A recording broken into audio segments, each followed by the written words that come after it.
say climb. Can't you say climb? Let me say climb. Dicks, don't say climb. Can't you say climb? Let me say climb. Kino, he say climb. Can't you say climb? Let me say climb. Dicks, don't say climb. Climb, climb, climb.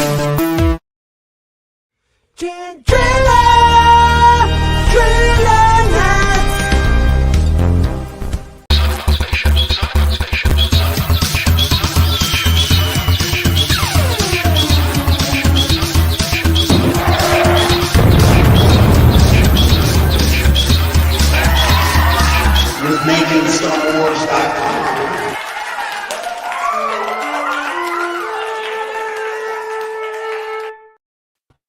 Hi, I'm Jason Ward from MakingStarWars.net, and this is the Rob. He's a sketchcraft guy who likes to sketch and craft.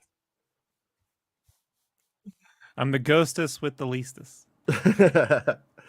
So, today we're going to be talking about some director news and the big thing that just happened, to get right into it, because we were already doing the show up before the show. You guys missed it because you weren't there. That'll teach you a lesson.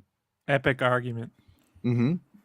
Here we will definitely touch back on it. Stranger Things director Shawn Levy in talks to direct a Star Wars film. Deadline are exclusively reporting that director Shawn Levy, is it Levy? I don't know, is currently in talks with Disney and Lucasfilm in regards to directing an entitled Star Wars movie. Deadline claim that the Star Wars film will become Levy's focus once he wraps production on the highly anticipated Deadpool 3, which sees the return of Hugh Jackman's Wolverine and Ryan Reynolds and the titular character.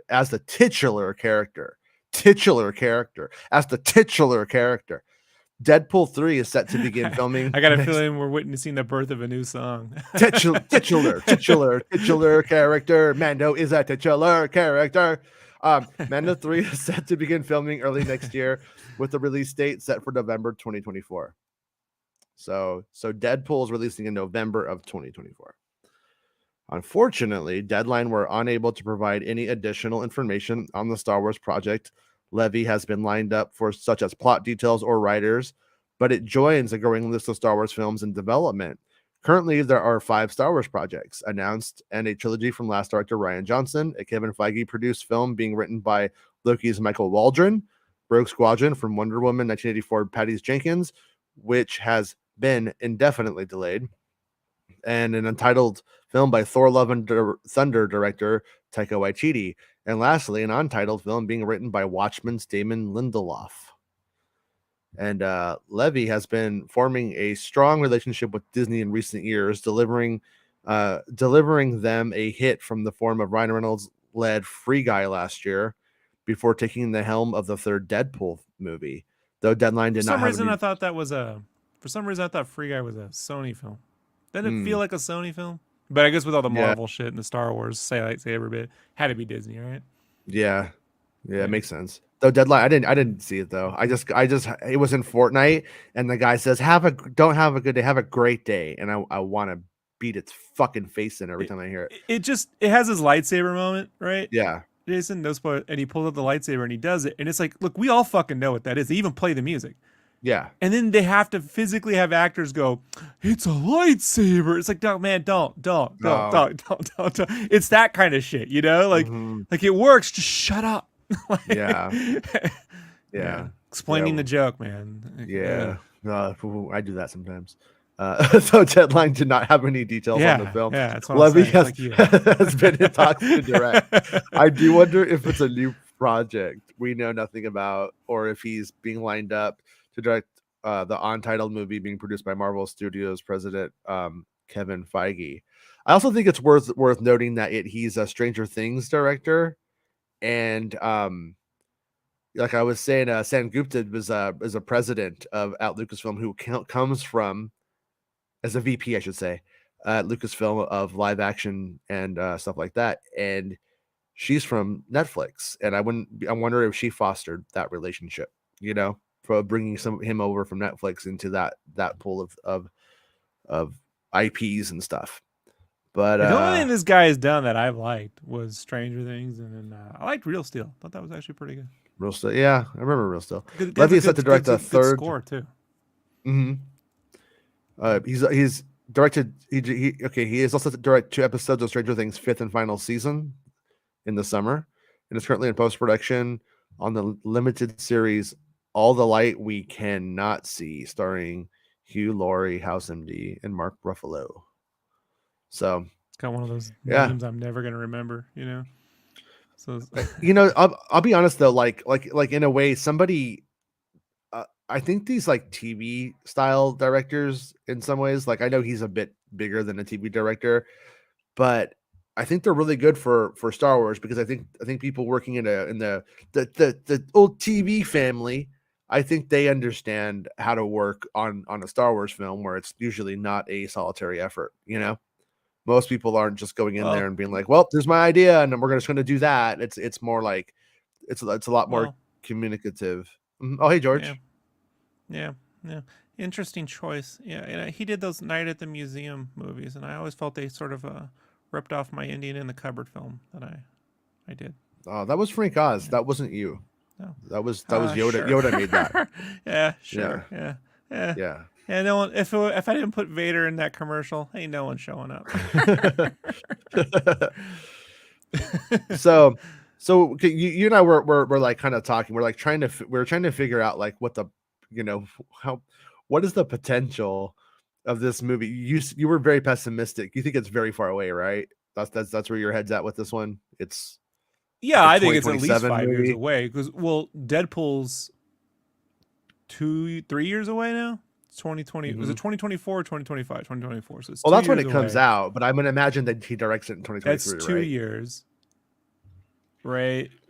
So that's 2 years for that, and then you're gonna need another post on a Star Wars. So we're 4 to 5 years at a minimum, at best, for this film. By the way, I did this production math back in the day when they, for Lucasfilm merged licensing on the phone before The Force Awakens came out. I'm like, the earliest you could possibly get a film was 2015. This is 2012, right? I'm like, that's best case scenario. And that's exactly when their film came out. And we can all agree that film could have used a little bit more pre-production. So Force Awakens? Yeah. Like it did well, but it was that everyone would go, well, we didn't have time, but we'll have more time now. Whatever. Dude. I agree with you, but I honestly don't think J.J. Abrams would have made a better movie. I think he just would have just kept changing stuff and stalling in place. Right. That's just my take on him. That's just my take. Had Brad Bird or someone else taken over, no one would have done it. J.J. can get it out on time, but you got to take whatever J.J. gives you. So, and I was telling Jason, I'm like, a lot of us go, well, I don't mind waiting. Like, that's 5 years. That's longer than high school. That's high school. It's like a whole, that's like, think about all your time in high school, Jason. Well, and then at the end, really. Well, this is the thing about leaks and the trades. Is this wasn't announced. Lucasfilm didn't come out and say, everybody get excited, fucking set your pants to shit. It's time. They didn't do that. They didn't say anything at all. The trades got this one and put it out there, and like we're gonna go over, because I think these things are kind of going to be linked, these two stories today. The other one is about J.D. Dillard no longer directing a Star Wars film. Forgot he was doing it. Yeah, but once again, this was never announced. Hello there. Give Bestman a coffee, you sons of bitches. Back in February 2020, The Hollywood Reporter released an exclusive article revealing that director J.D. Dillard, Sweetheart, and writer Matt Owens, Luke Cage, were developing a Star Wars film for Lucasfilm. At the time, Lucasfilm and Disney were reportedly undecided whether or not the project was for the big screen or a title for Disney+. However, word on the project has been silent, with most fans assuming it was no longer in development, and it appears those suspicions were correct.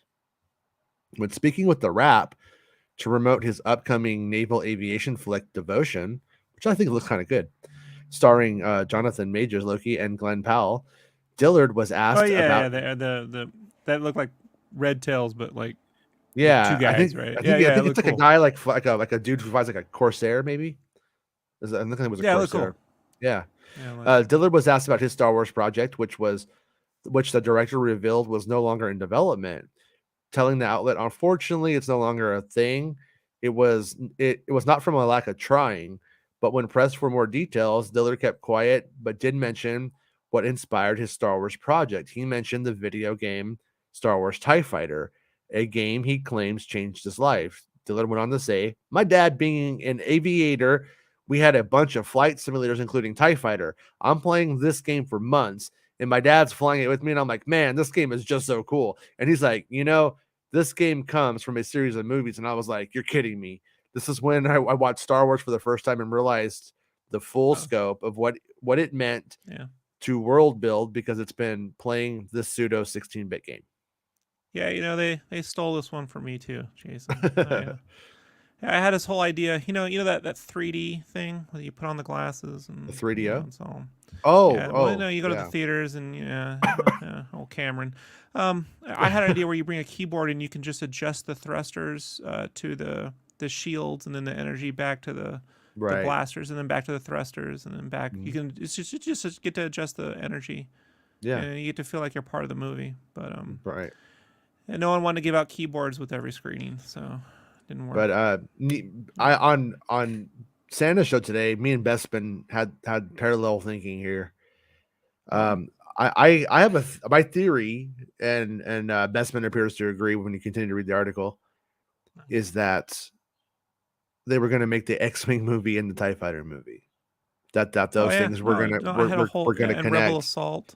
And then, but it makes sense. Do Yoda stories when the X-Wing movie gets tied up and doesn't happen, you don't want the TIE Fighter movie now, right? I don't know. Well, who does? Yeah.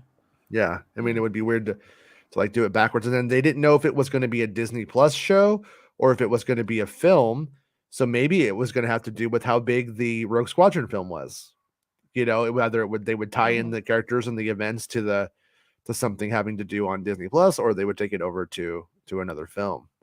So maybe they should just make a Battlefront movie then, since we're running out of games. And then anyway, the people by George, the people that are criminally stupid and always looking for something to be mad about and to make themselves feel better about themselves from the seat of their Twitter machine. They're out there saying, oh, they fired the black director and they hired the white director. And it's like, these things didn't happen in any kind of order just because you just heard of it in this order. Just because you just heard of it going this way doesn't mean that these things connect. You're not exposing closeted racism. You're seeing a film that probably didn't work out for some reason, and then somebody else just got hired. But I guess you gotta replace that lack of a personality with something on Twitter, right? I just want people to remember that I'm all for giving people with voices who are unheard in Hollywood a voice. Mm-hmm. But Tim Story directed 2 Fantastic Four films. You know what I mean? Like, and just because you have different ethnicity, it's not going to generate the film of your dreams. Can we put it that way? Yeah. To be nicely, like sometimes projects don't work out, and those Fantastic Four films were some projects I wish that didn't work out. Kind of wish they didn't work out. Yeah. But, they did, and we had to live with them. And they're there forever. Mr. Fantastic dancing for 15 fucking minutes. It's almost as long as a pod race. It won't stop. Right. It's great. Well, in this instance, once again, though, we have 2 films that have never been announced, and people, I've seen comments saying, oh, it's happening again. Here it goes again. But the truth is I don't think that this isn't like, oh, geez, like it's big. It's a here we go again when Disney loses it's like 2025 movie or whatever. It's 2027 movie. When it loses, it's like yearly movie, like that slot that collapses. That's a big deal for sure. When Rogue Squadron doesn't happen, that is a big deal. That is oh shit, they fucked up.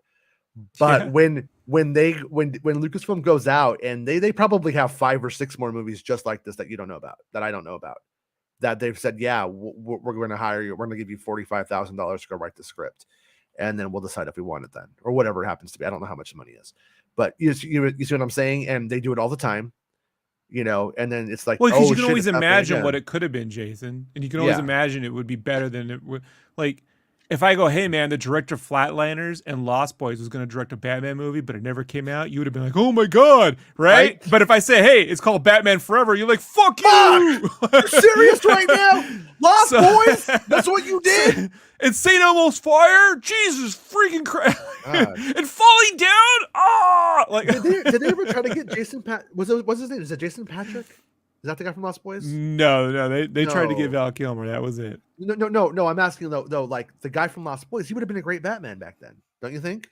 Like at that time, like when they were going for that. Sure, like, Val Kilmer would have been a great Batman if Val Kilmer showed up and did something. I mean, I don't know, man. Like, it's just one of those things, dude, where it's just like you can't wizard fan cast a project and think it's gonna work. Like on paper, Lawrence Kasdan writing a Star Wars film with J.J. Abrams directing seems like everyone should be fucking happy for all time, right? Like, I on that front right there, Kathleen Kennedy did her job. Like, that's some fucking, that's like, what else do you want me to do? I literally put one of the hottest filmmakers of his generation in the same seat as one of the best writers of Indiana Jones and Star Wars, and what else do you want? You know what I mean? And it's like, well, what they do is what they do. What they create is what they create. At the end of the day. Or if I say the director of some Airbender cartoons and the guy who directed Cowboys and Aliens is making a Star Wars show, y'all freak out. Like, you can spin this any way you want. Well, you know? I mean, I remember being very excited that M. Night Shyamalan was going to be doing The Last Airbender. I was like, oh shit, he's back. Say it the way Quentin Tarantino says it. Shamalama ding dong. Shamalama ding dong. He started that. I love director beef. It's the best. Yeah. We were having a conversation, me and Bestman, the other day. I was like, man, I was like, JJ is probably another M. Night in the big picture. I feel like that's where he's going. I think he's going down the M. Night path. And it's M. Night still worse. M. Night had 3 good movies though. M. Night had like fucking I see fucking dead people, I see fucking spaceships, and I see a guy who can't be broken. Like, he had all 3 of those like kind of like in a row. That was a good run. Was a brilliant piece of cinema. Yeah, dude. it is. It is. It's in my top 5 of all time. Like, yeah, Signs. I mean, Signs is really good too. Signs was a good take on the genre, and it was good. Yeah. But anyways, but point being is, JJ doesn't even have that, does he? What's he have? No, fucking Super 8. Maybe Mission Impossible 3 is pretty good, dude.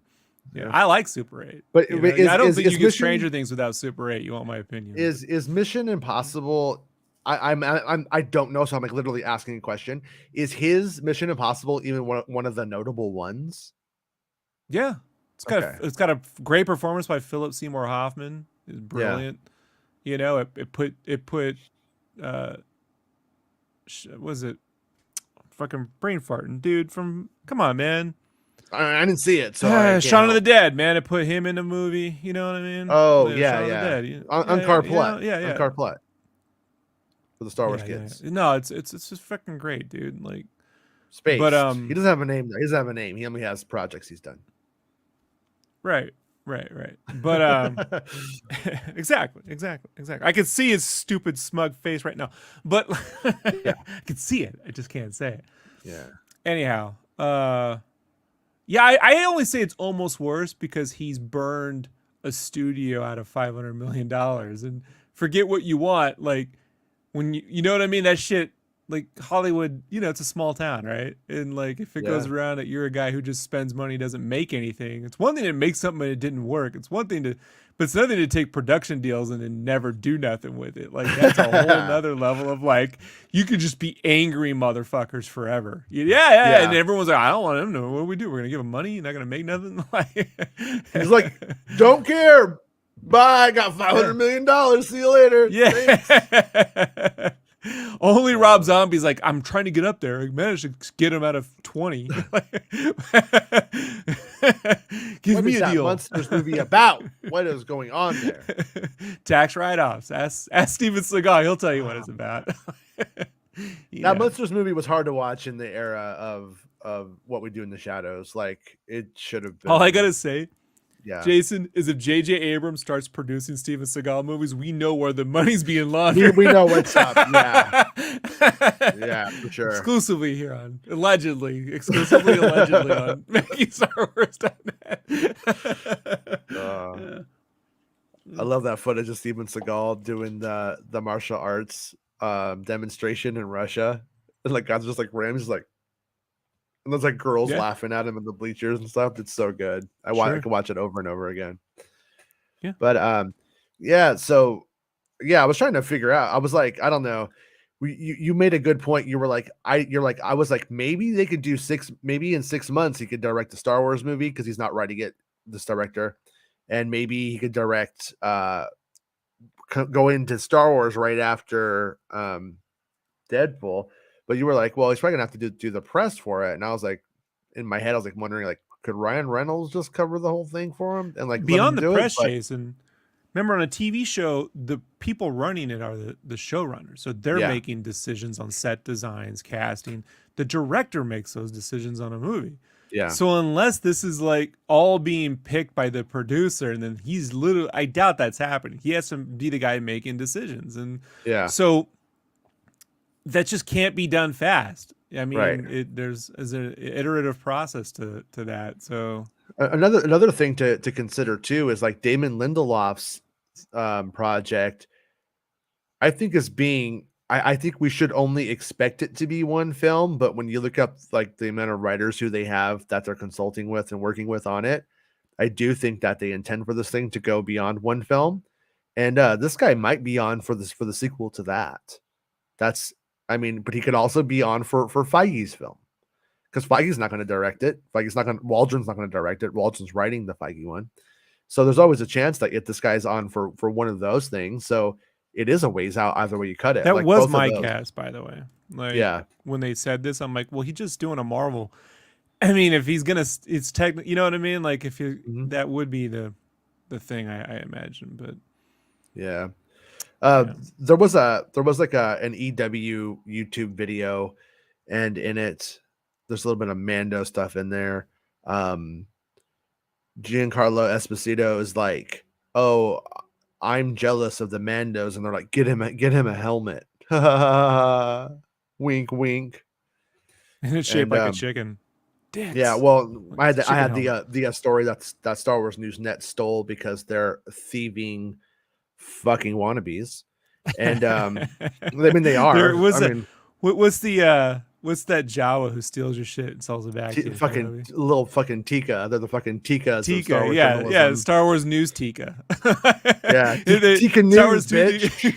Tika News takes all of Jason's news and sells it back to him. Yeah, and then somebody shows me on Reddit. They're like, this backs up Star Wars News.net scoop and Making Star Wars. No, you got that wrong. Got that backwards. Dyslexia is something to work on. So did you say Bo would rule Mandalore at the end with the leaks before? I heavily implied it because they fight a mythosaur and she ends up with mythosaur armor at the end. It was my story. So that leads me to believe if you fight the mythosaur, you beat it and you're wearing the armor. And I also had that there was a ceremony with her. So I'm of the opinion that it is Bo-Katan who will rule Mandalore. But I never have a moment where I go, yep, there it is, 100%. It's always like every single sign points to this. So if I were a betting man, I would bet, 100%. She would be the ruler, I would think. So King Chris says, Free Guys absolutely lit the box office on fire. And then Tyrant comes in and says, domestic 28 million, domestic 121 million international. 209 worldwide, estimated budget 125 million. So I don't know. Yeah, how I don't that, really care about all that. Like, I don't. Yeah. Well, no, I mean, and it can still have corny ass stupid jokes. Like, yeah. so I get people loved it, but the Jumanji films were better. So You think so? You think yeah, so? yeah. Again, I'm just gonna remember whenever you say anything I disagree with, I'll say, yeah, this motherfucker thinks Jumanji's better. Considering most budgets Yes. should be 1.5 to 2 I once you do. account for marketing, and then you take into account studio risk, adversity, where they flat out expect to make 2 times the cost on everything. So yeah, Tyron's been listening to Black Adam news. Now he knows about 2 times the cost. Look at that. 2 times the cost. Wow, he's gone to the Rock School of Box Office Finance. It's amazing. All I'm trying to say is, what about White Adams? You know. And since I brought up Jumanji, I'm going to use the rock against your rock. Like, I see your rock and raise a rock. You know? Swagger like us says Lucasfilm shouldn't make any new films unless the creatives are passionate. Favreau was so passionate he wrote half Mando season 1 before pitching. The Gilberts had a full series outline for Andor as well.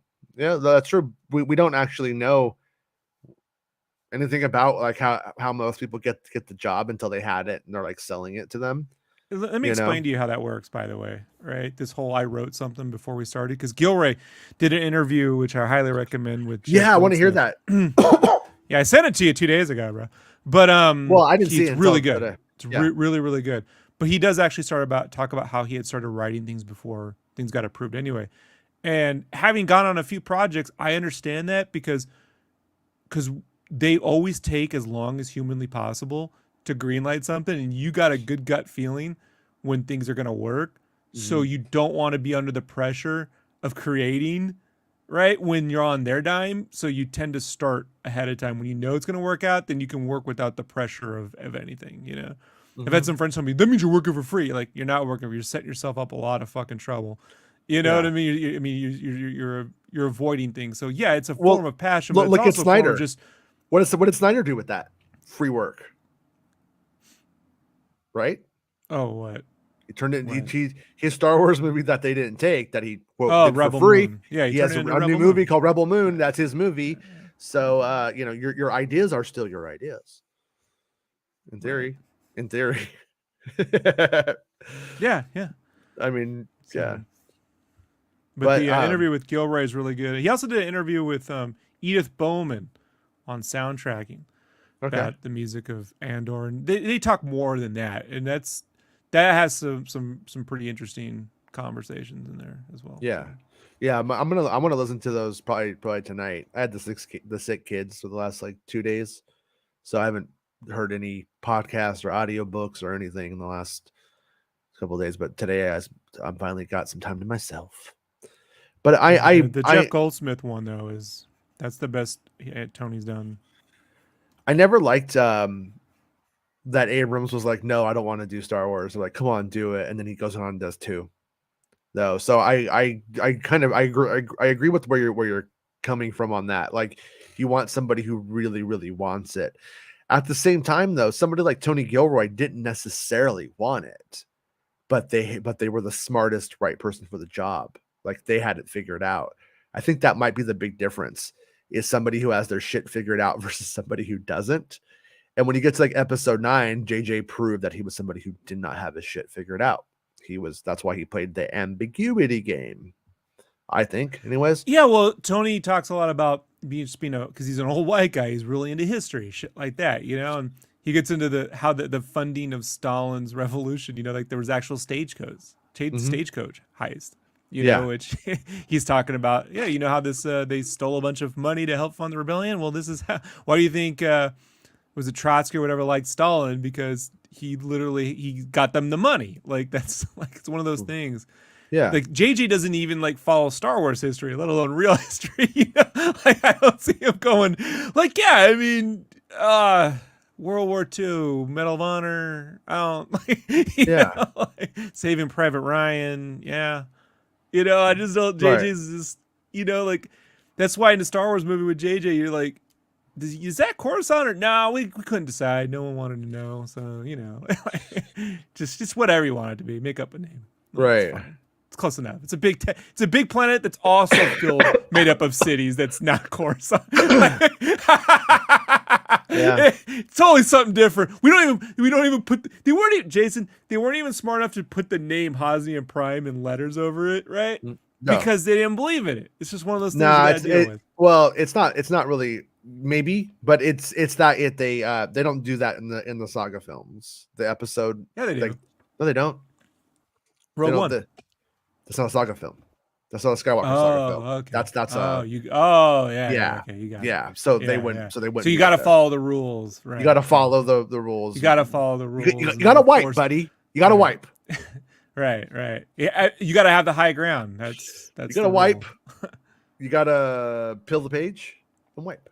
But yeah, you got to show ships landing, but he doesn't do that either. It just they crash. They don't land. I mean it's like if you don't read the books and you don't follow the internet, you're just like, they blew up a place. I don't know what that place was though, and then you're gonna think it's Coruscant. But I'm Coruscant. supposed to be really bummed about it. Well, I think you're supposed to think it's Coruscant. The company just didn't want to commit to it, but yeah, Right. he wanted to blow up Coruscant, and they said like no, you know what I mean? They were like no, but. Any Avatar news? Because Asadure needs his Avatar.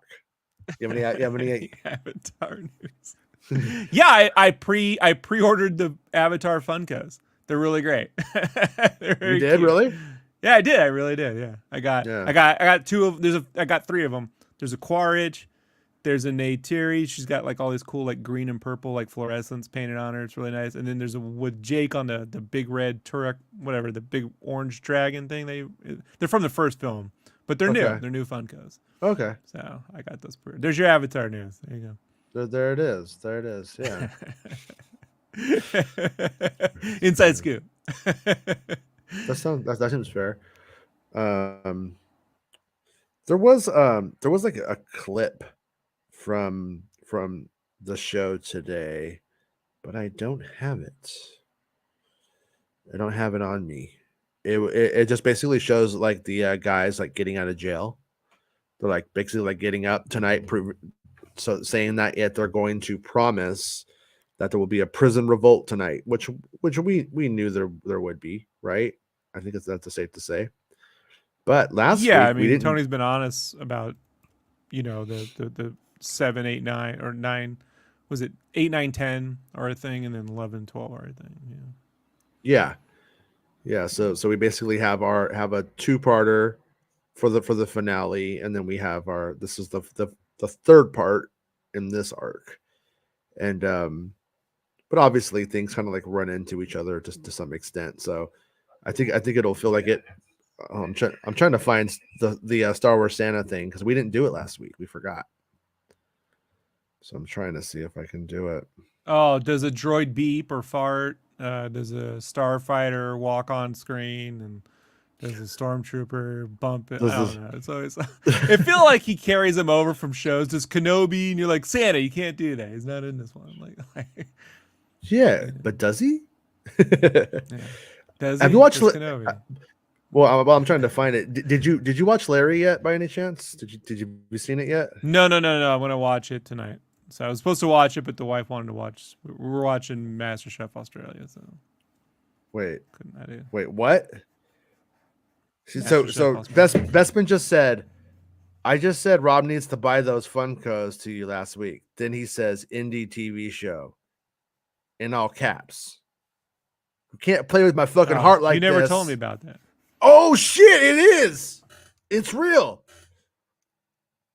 Indiana Jones TV series. Wait, it just says "I'd," but still, I'll take it. Hold on. And it's animated. Still. What? You just making shit up? You can't make shit up like that. You can't play with my heart. I'm very sensitive. All right, here it is, right here. All right, do you see it on the screen? No. Come on, StreamYard. All right. Indiana Jones TV series eyed for Disney Plus exclusive. Disney is actively looking to develop an Indiana Jones TV show for Disney Plus. Variety has learned exclusively from sources.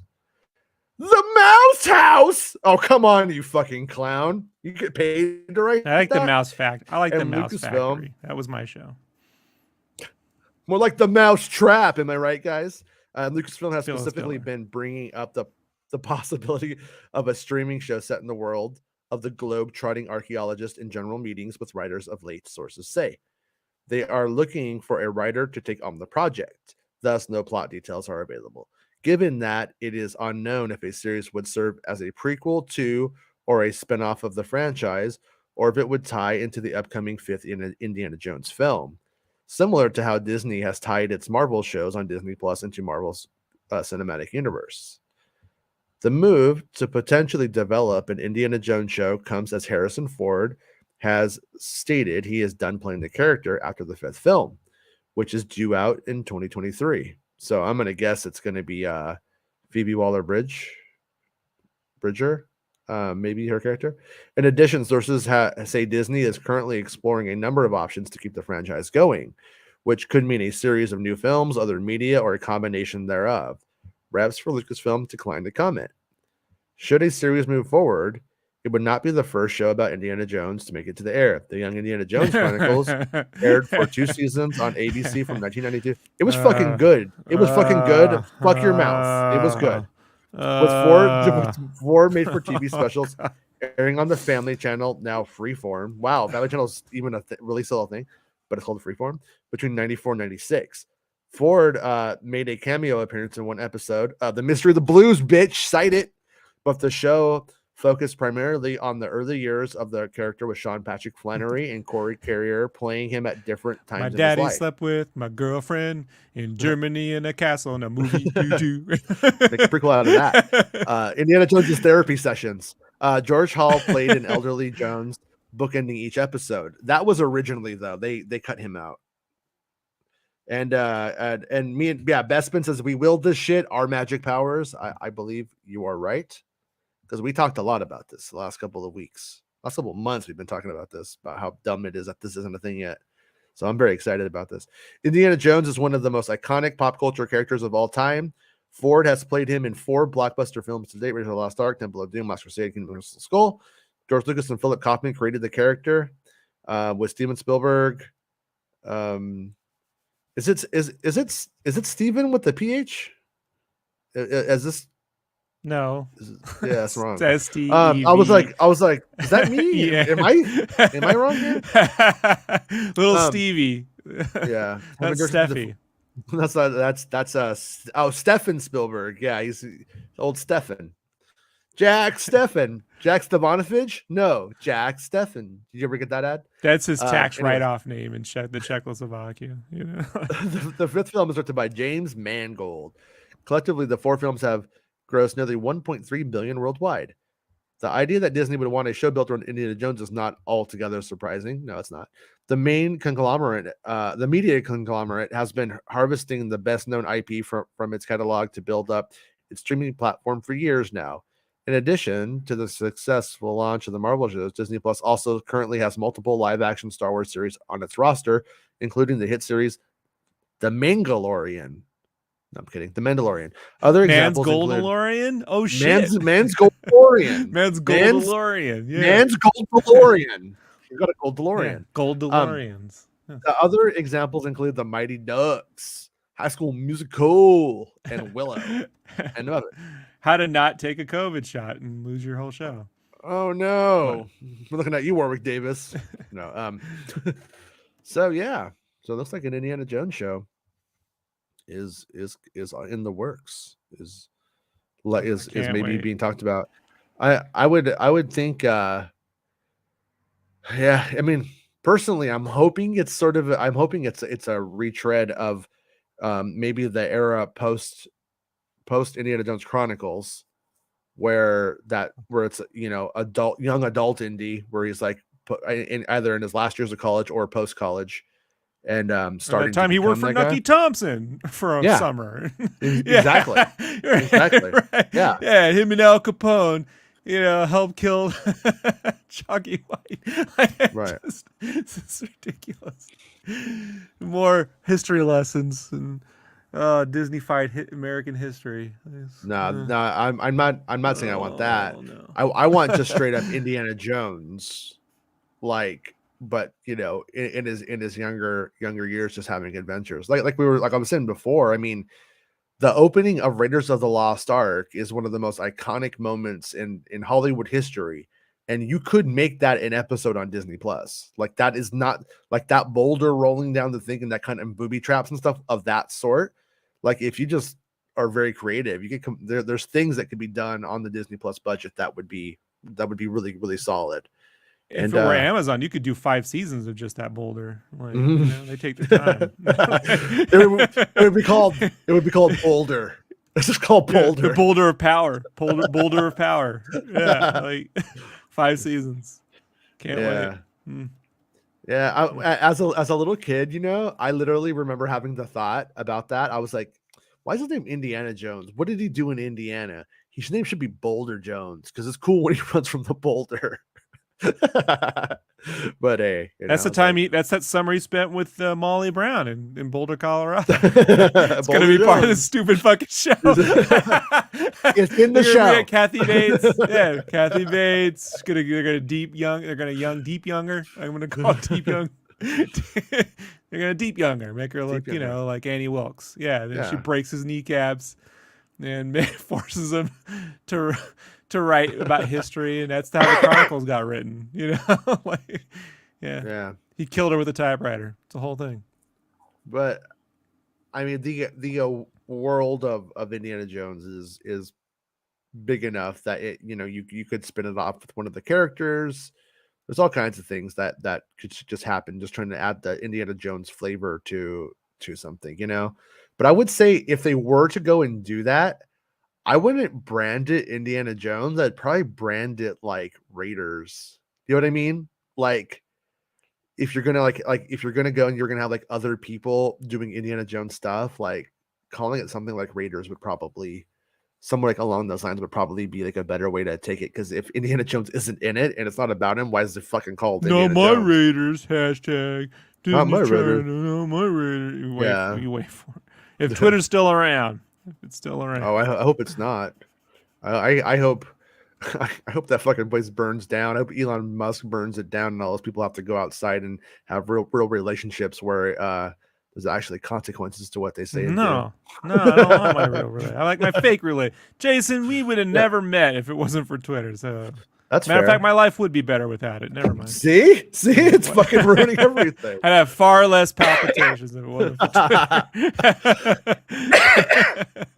Man. Hashtag not my Raiders. Any coming, bro.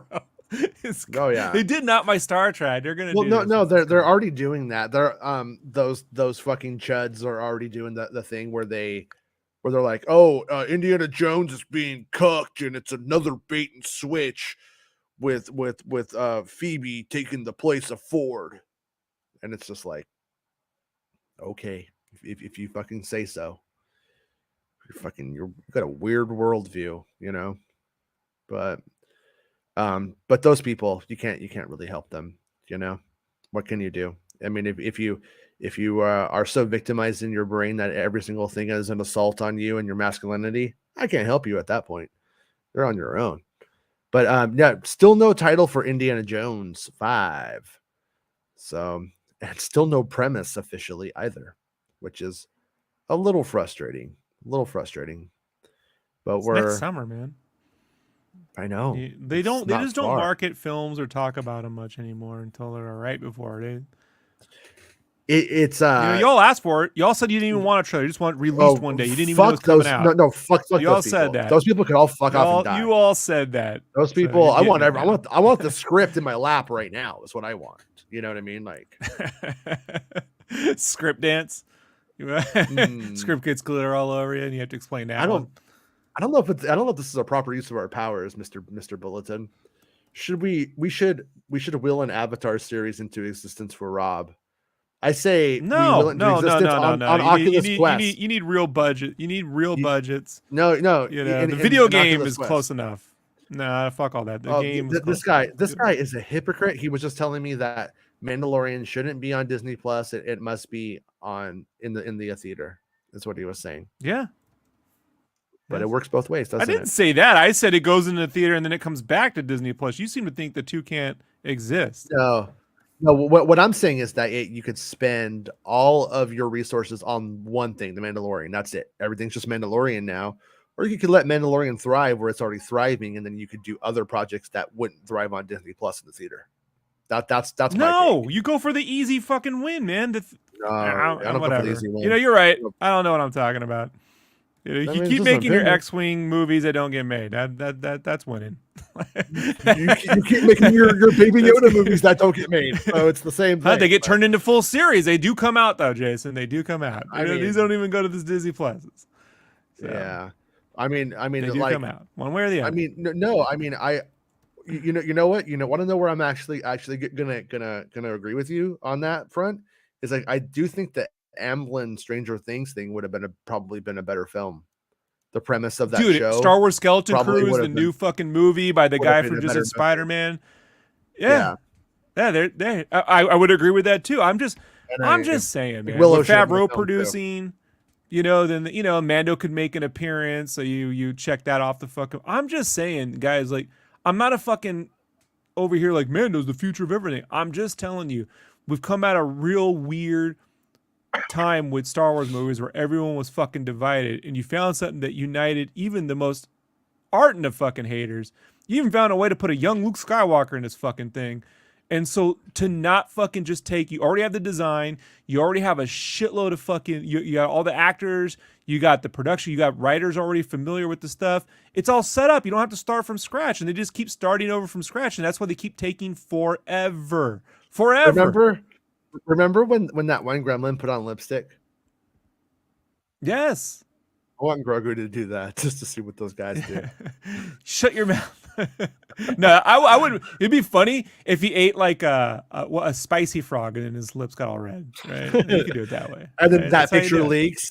I'm like, oh my god, what's happening And here? Favreau plays Dexter because he likes to be chef. So he could be Favreau plays Dexter, and he feeds Grogu a spicy frog, and then his lips get all red, and then he spits out fire. Yeah. Because he can spit fire now. Yeah, Willow's out this month. I'm excited for it. I can't wait. As soon as Is that this month? yeah, as soon as Willow's coming out in That snuck November. up on us. It did.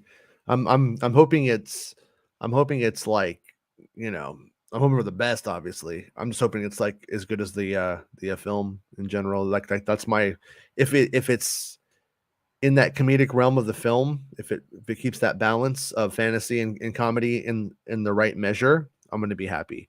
The trailers show drastically different things, so I don't know what it's going to be, but I think it's going to be good.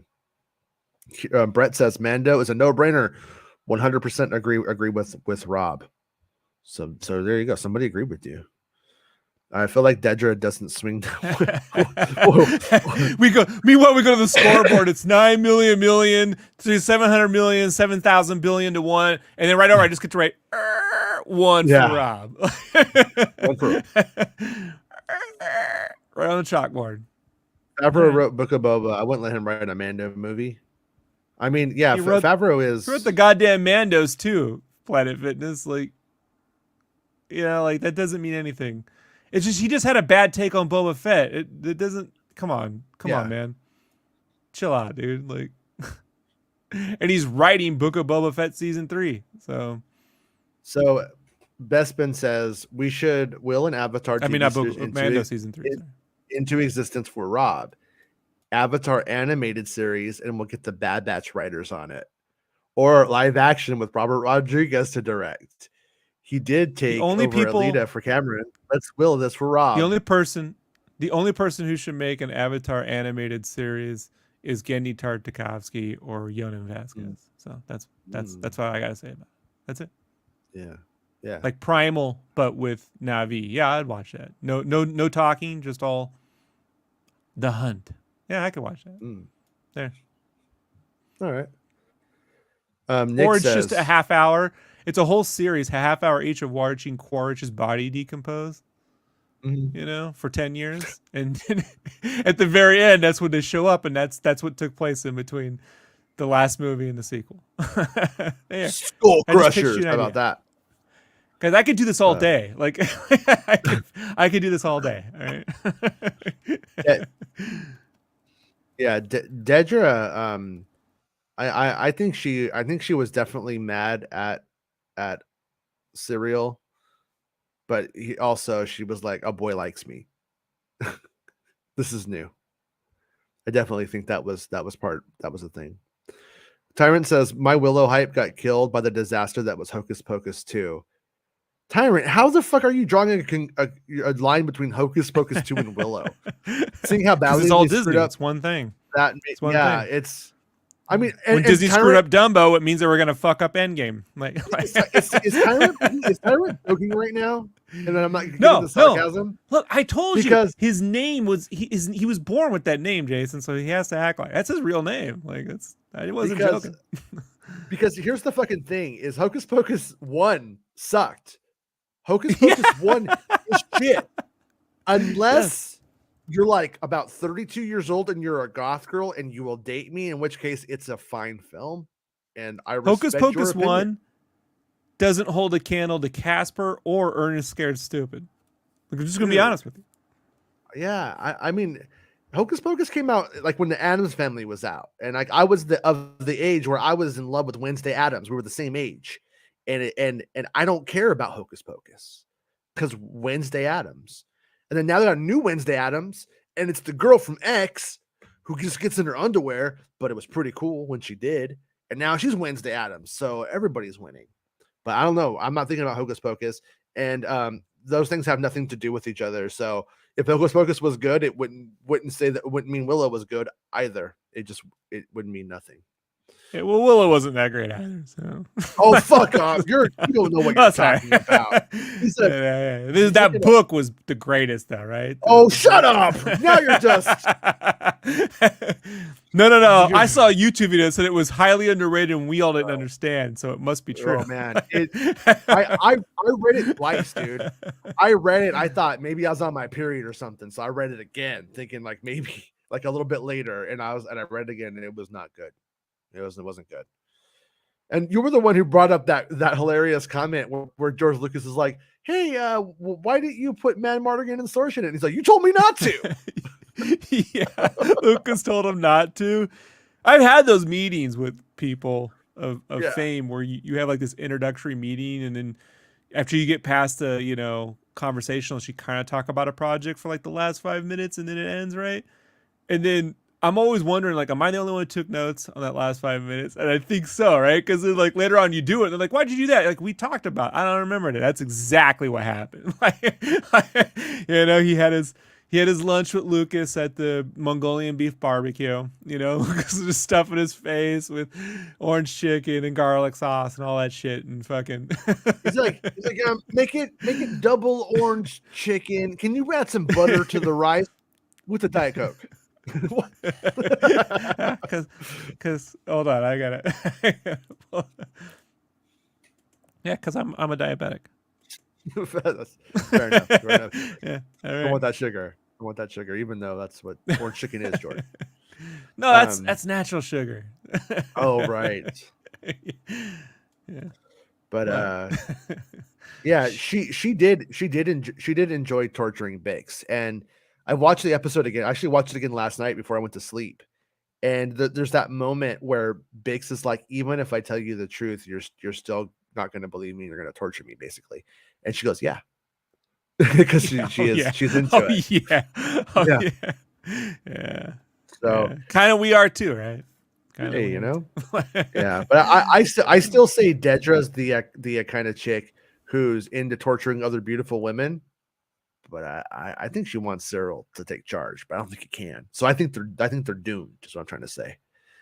I think they are doomed. I'm saying at this point, Cyril could assassinate her assistant and just wear some gaunt makeup and pass for him. Like, I think she's got a type. It's me. Like, she likes to keep these like gaunt, wraithish looking white boys around. Like, yeah, yeah. She thinks Dedra will, or Planet Fitness thinks Dedra will kill Cyril. I think Cyril's gonna maybe end up being the person who can break protocol for her. Like when she's ordered, don't go and do this, I think she's gonna start paying him to go do the shit that she's told she can't. You think she's gonna do a Luthen? She kind of builds her own little like kind of, yeah, fascist. Her fascist rebellion for fascism. Starts wearing a brown shirt. Yeah, basically. Oh shit! Jason had just forgot he wore a brown suit to his interview. Brown shirts, brown suit. It makes sense. Yeah, I'm with you there. Should think about that, man. Come on, who says I don't add nothing to the show? Hey, you did that one time. I just heard it. Oh, sorry. Yeah. Just adding to the show. And yeah, she had a twinkle in her eye. She definitely did. But but then again, who wouldn't? Her mole actually glowed, like Rudolph, right? Like whenever she gets horny, her mole glows, dude. Like Rudolph the Red-Nosed Reindeer. Yeah. Oh, by the way, I was on the comic binge the other night, and he was showing me like comic books and like trying to like doing the thing like, have I read it? Do I know what it is or whatever?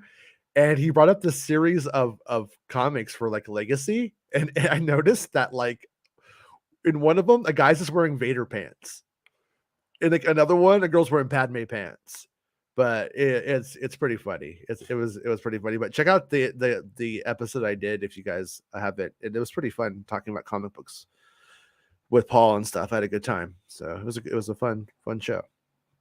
We already have an Avatar animated thing. It's called Fern Gully, says Tyrant. Oh shit, Tyrant, you are on fire. Oh today. Shit, man! Oh fuck, dude. Hold on, this is good stuff. I'm gonna write this one down. It was the last. I believe it's the last rainforest drop. You're gonna need that last rainforest part. Oh my god. Also, films to check out: Land Before Time 1 through 4. We don't do the 5th, and 6th, and 7th, and 8th, and 9th, and 10th. No, okay, all right. Okay. Oh man, dude, Tyrant, dude, sick burn, buddy. As a kid, I was such a Lucasfilm fan, and like trying to find everything Lucasfilm. I bought the Land Before Time hand puppets from Pizza Hut because it said from Lucasfilm. Stupid. Yeah, because you were an idiot. An idiot. Little idiot guy. And honestly, they got you on all those Back to the Future 2 glasses, didn't they? Oh, I love those. I still love those. Those are still good. No regrets there. No regrets. Planet Fitness says it wasn't bad to take on Boba, rather Favreau putting 2 Mando episodes in Book of Boba. He wasn't confident enough in the script he wrote. I just don't think it was focused enough on and I don't think they solved how to make these things like talk to each other. It was sort of it's not confident. He was confident in what he made. He just had a bad take. He thought Boba Fett should be this like going. How do you go straight being a criminal? I don't know. It's the weirdest fucking take I've ever seen. I'm going straight, but we're gonna be. It's like the movie Oscar where he goes straight, but because I don't know, man. Like it's a dumb fucking take, dude. Like there's no momentum in the show. He had nothing. He had some loose ideas of maybe how he got from one place to another, right? How he crawled out the pit and then it ended up in the spot, but no momentum moving beyond that. So that's not confidence. That's just a bad take. So whatever. No, I think you're right. I would say it started with where he had some like good ideas. I can see why they like gave it to him, and did what they did. But it ultimately ended up just being a big waste of time. It didn't really. Of time. Yeah. I'm putting a video from my phone. Honestly, what sucks is this was texted to me, so I don't know who originally had it. So I really do apologize for that. Oh wait, no, they have it in there. They have who posted it in there, so it is in there. So it's okay, you guys. We're gonna be all right, I think. Okay. Yeah. We're doing this, Rob. Rob, They said we couldn't do it, but we could. All right, hold on. It's so there's this video, and it's Tamara Morrison, right? And he's just like on the beach talking to himself. It makes me happy. It shouldn't. I'll watch but this. but Sure. it shouldn't, but it does. Hold on, where's it going? Come on, stop being a jerk. There it goes. I have to rename everything to .mp4 or it just won't show it. It'll be like, cannot compute, do not understand what this file format is. All right. So let me see if I could just share the video file this way. There it is. It's a lot of effort, Jason. This better be worth it. Oh, it's probably not. I'm just watching that timer. As a matter of fact, you get more people just doing nothing than we do talking, by the way. We lose people when we talk. But when you're doing this, like I talked to count. You know what? It's our pretty faces. Oh, shh, no one say nothing. This guy was some crazy guy talking to himself, but I'm pretty sure it's Tamara Morrison walking around practicing lines. Tamara Morrison as in Jake the Boss from Monster Warriors. Dude, that's fucking him. Look, he's practicing. What is he? Bruh.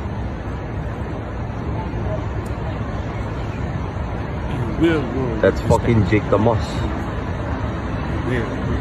Fucking bully. He's gonna roll with respect. That's so funny, I really thought he was not. So pleasure to meet you. What the fuck?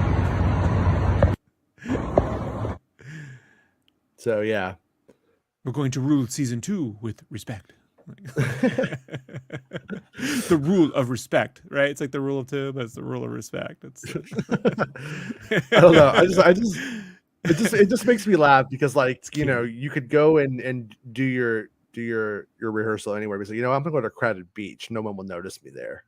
You gotta take the kids, man. The kids want to go to the beach, and you wanted to do your. So what are you gonna do?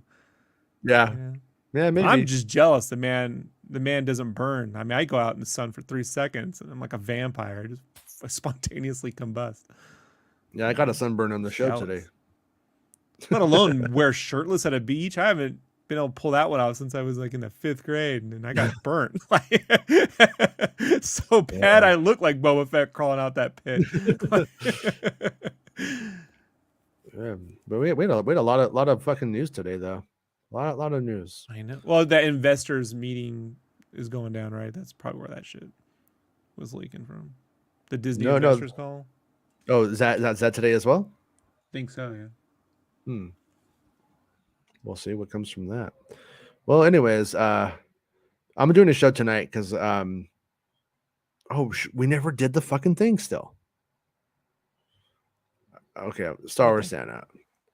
I'm gonna look on this thing right here, and for some reason Santa show says solo too. I don't know why it says that. Okay, join the channel. Background. Come on, Santa. Oh, Santa.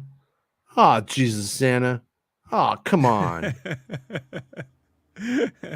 It's not in the thing. He didn't have it up?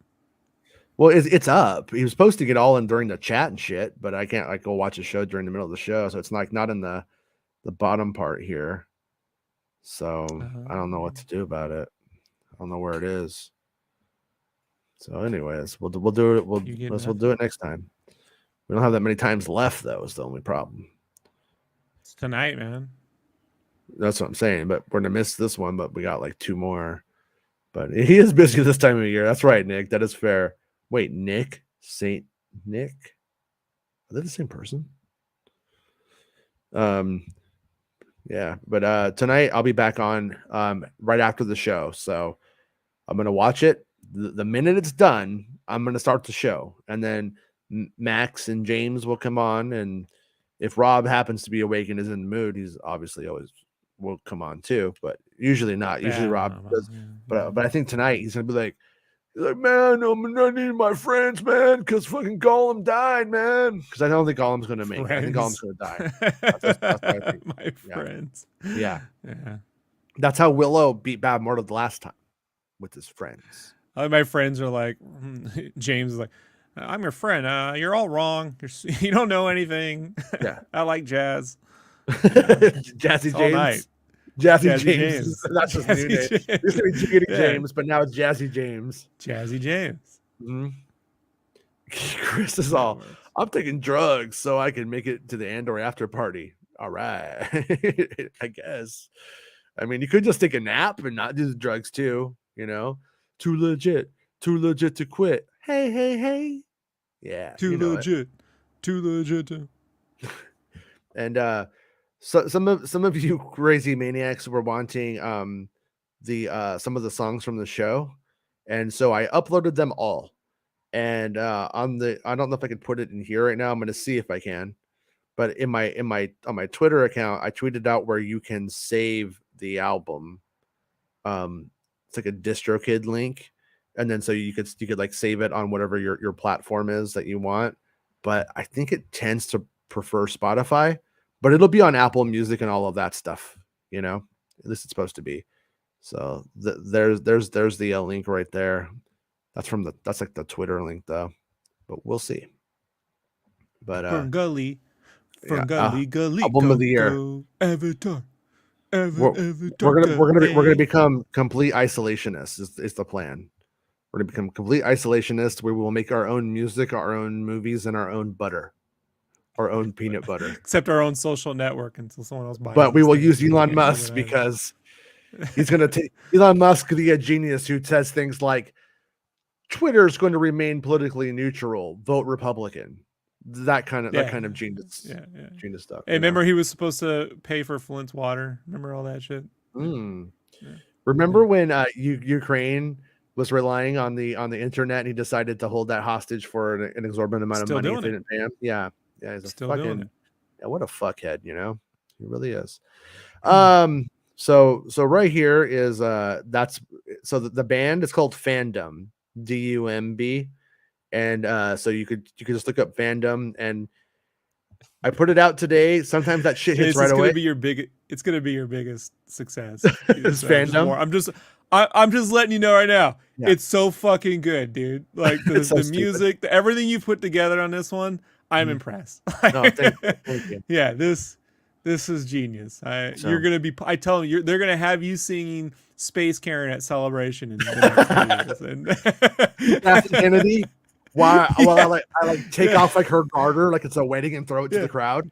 And you wonder who's gonna come out like on Linkin Park with the freestyle solo? Is Blevin. Blevin's gonna come out as Doc Brown and fucking freestyle over shit, dude. All right. And that'll be the one time I come out of my fucking hobbit hole. You know? Right. It's gonna be brilliant. Can't wait. I mean, I think I could probably get Tony Gilroy to read some beat poetry over it too. I just think it's possible. We might break 1,000 views. Like it's gonna be our best success ever. Dude, I'm thinking, no, dude. The big song already has 2,000. Okay, buddy, we're in the big time now. Okay. Oh yeah. We're in the big time now. So literally, I can make a short of just a manhole. I could just point my phone at a manhole and get more views. Like it's yeah. I know. You know, the more you try, the less it works. Because you got to pray just to make it today. That's hold on. Oh man, it's so good.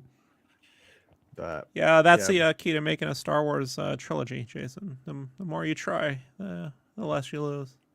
Yeah, I've been amazed by what songs I've lost that I can't find, that are just missing from like the files. I don't know what happened to them, why they're not there. But there is one tape. There's a highly erotic song about Pelimoto fucking riding the face of a Jawa. Oh. I mean that shit's in the archive, so you know it'll come out someday. We should do some Death Sticks and listen to that. All right. He's from the 60s. He's down. Yeah. I mean, you know. He's down. Yeah. He's down. Fucking George.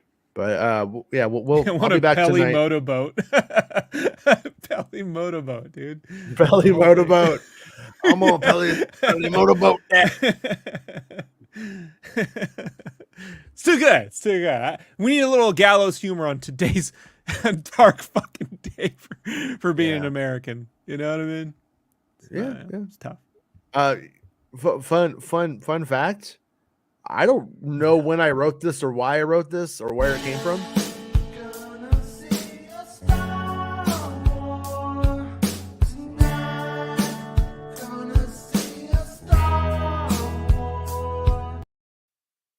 Idea where that came from. I have no idea why that was there. I was like, free. It's a freebie. I just took it. Why not? Yes, I guess. Yeah. Stranger War. Do you think Thrawn is going to appear in Andor? Nope. I don't think so, dude. It's not that kind of show, man. I don't think so. But I still think that Mas Amedda called the Grand Vizier may show up. I still think that we may have a culmination with the Senate in some way, and because I feel like the whole layout is a snowball. We start You with gotta say it like guards. she does, Jason. It's the Grand Vizier, right? Vizier coming here. Are you crazy? Right. You know, like just like that. That's how she did it. Yeah. That's pretty much what I was trying for. I was going for, but I don't have that grand. I'm a trained actor. The Grand Vizier.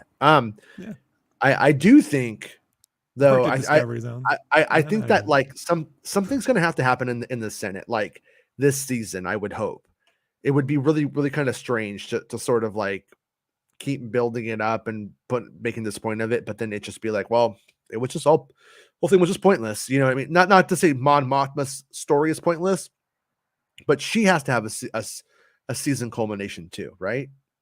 Something like big has to happen. And 11 and 12 is where that would sort of occur. Yeah, I think my guess is that we're going to move into what is wanted for that. In order to properly launder her money, she invents a new site called Star Wars, Pay Star Wars Pal. Yeah. And then that's how they launder the money so no one can tell. You know? Yeah. That makes sense. Or like I said, they could just sell her daughter. Kieran says, did you vote? I did vote. I actually had on the Santa show, I had my vote thing on here today, and then I lost it. Did you bother voting, Rob, or do you just not believe in democracy anymore? I vote. No, I vote, man. I mean, look, I vote. Voting in this state, there's only like 3 blue candidates, and everything else is just degrees of fascism. So but I voted. Yes. Right. The bigger one on our ballot was they want to basically defund public schools. By giving everyone a so-called refund. You know what I mean? We're so smart, classic Republicans. We're so smart at our money. We have extra money. Like there's potholes down the street, shit's falling apart, schools aren't working. But no, we want to give everyone a refund. No, I'm not voting for the fucking. They tricked us. Remember that refund back in 2000, 2001? Remember that one? Right before 9/11, like literally a couple weeks before, Jason. Yeah. Well, hopefully things turn out. It's not going to turn out good, but hopefully things turn out okay. That's my hope. I'm asking for great. Just asking for okay. I'm not doing apathy, but cynicism you can't take it away from me. Yeah. Well, you can always rely on cynically. It. Yeah. It's always there. It's always there. It's always there. It's like always right. When I tell my dog, you want to go to bed, and I don't move, and she's looking at me like, no, I don't fucking believe you. So weren't there rumors about the Royal Guards in Andor, says Bram. Oh, hold on. Bram. Meg? So no, how it goes. A question about the guards. How it goes is that Star Wars says the Grand Vizier is going to be in the show. She heard this from a source.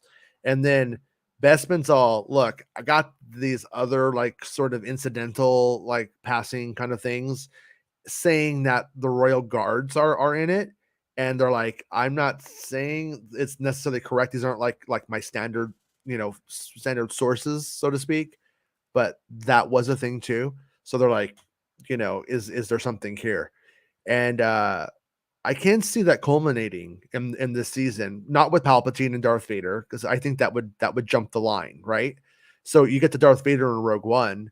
So what do you get next? And I kind of think Mass Amida showing up and like the Senate actually like turning on the issue, and the Senate being used to capitalize on the rebellion to crank, to crank down on all of these rebellious places and stuff. I could see that happening, and I could see him being the one to come through and like give some like decree or something.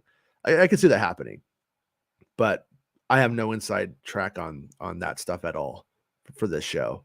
Like everything I've heard was pretty much like Andy Serkis is in it and stuff like that. And so we will see where it goes. And I wouldn't get your hopes up too high, but I would also like, I would still think like it can happen. That's where I am at with it anyways. If it doesn't happen, I'm not gonna be mad. But I'm just hoping it does happen. Plus I really want May to get this one right. It would be nice. I do too. Yeah. And if not, I'm gonna clown it to all. No. No. What? No, we're me and Meg workshopped a new character today called Meg America. And Make America will fucking make you regret it, man. You thought Bobart was fucking. Oh man, you got nothing about Make. I heard the Team America song. Make America, Make America. Yeah. And then it just cuts into the Andor song. When he went down and then he went down. Make America's gonna beat your ass with harsh words and a snark. Right? If Palpatine and Vader are not in the finale, Andor is bad, and it was a wasted opportunity. She's got a thumbs down and talk shit on Reddit. Like, yeah, make America. Fuck yeah. Yeah. Fuck yeah. She'll piss in the yard, so suck on her balls. Make America. Fuck yeah. Kisses on the set, so suck on her balls. That's how that goes. Some people online, Andor is a failure without cameos. Yeah. I know everything is a wasted cameo opportunity. They should just make a show called Star Wars Cameos, and it's just 1 second. 1 second of a scene we already know, and then a new cameo appears, and then a new scene, and then a new cameo. Yeah. How about this? Jar Jar Binks as Forrest Gump at the bus stop, and he just sits there. And Jar Jar tells some stories, but then some people tell him some stories. But who goes and sits there? Oh, look, it's the Red Corsair from Episode 7, The Force Awakens. And he said, one time was a scooping up a dead of younglings. And I sneezed and blew the ashes all over Pelimodo. Ingats! What's a Misa thinking? Like, that's, whole fucking film of that. Yeah. And then, I'll watch it. I mean, that's... Yeah. But Make America, fuck yeah. No, we knew what you meant, KG. We were on the same page. Meg needs to really start pandering to our American fans for sure. I know, right? She needs to start really leaning into it.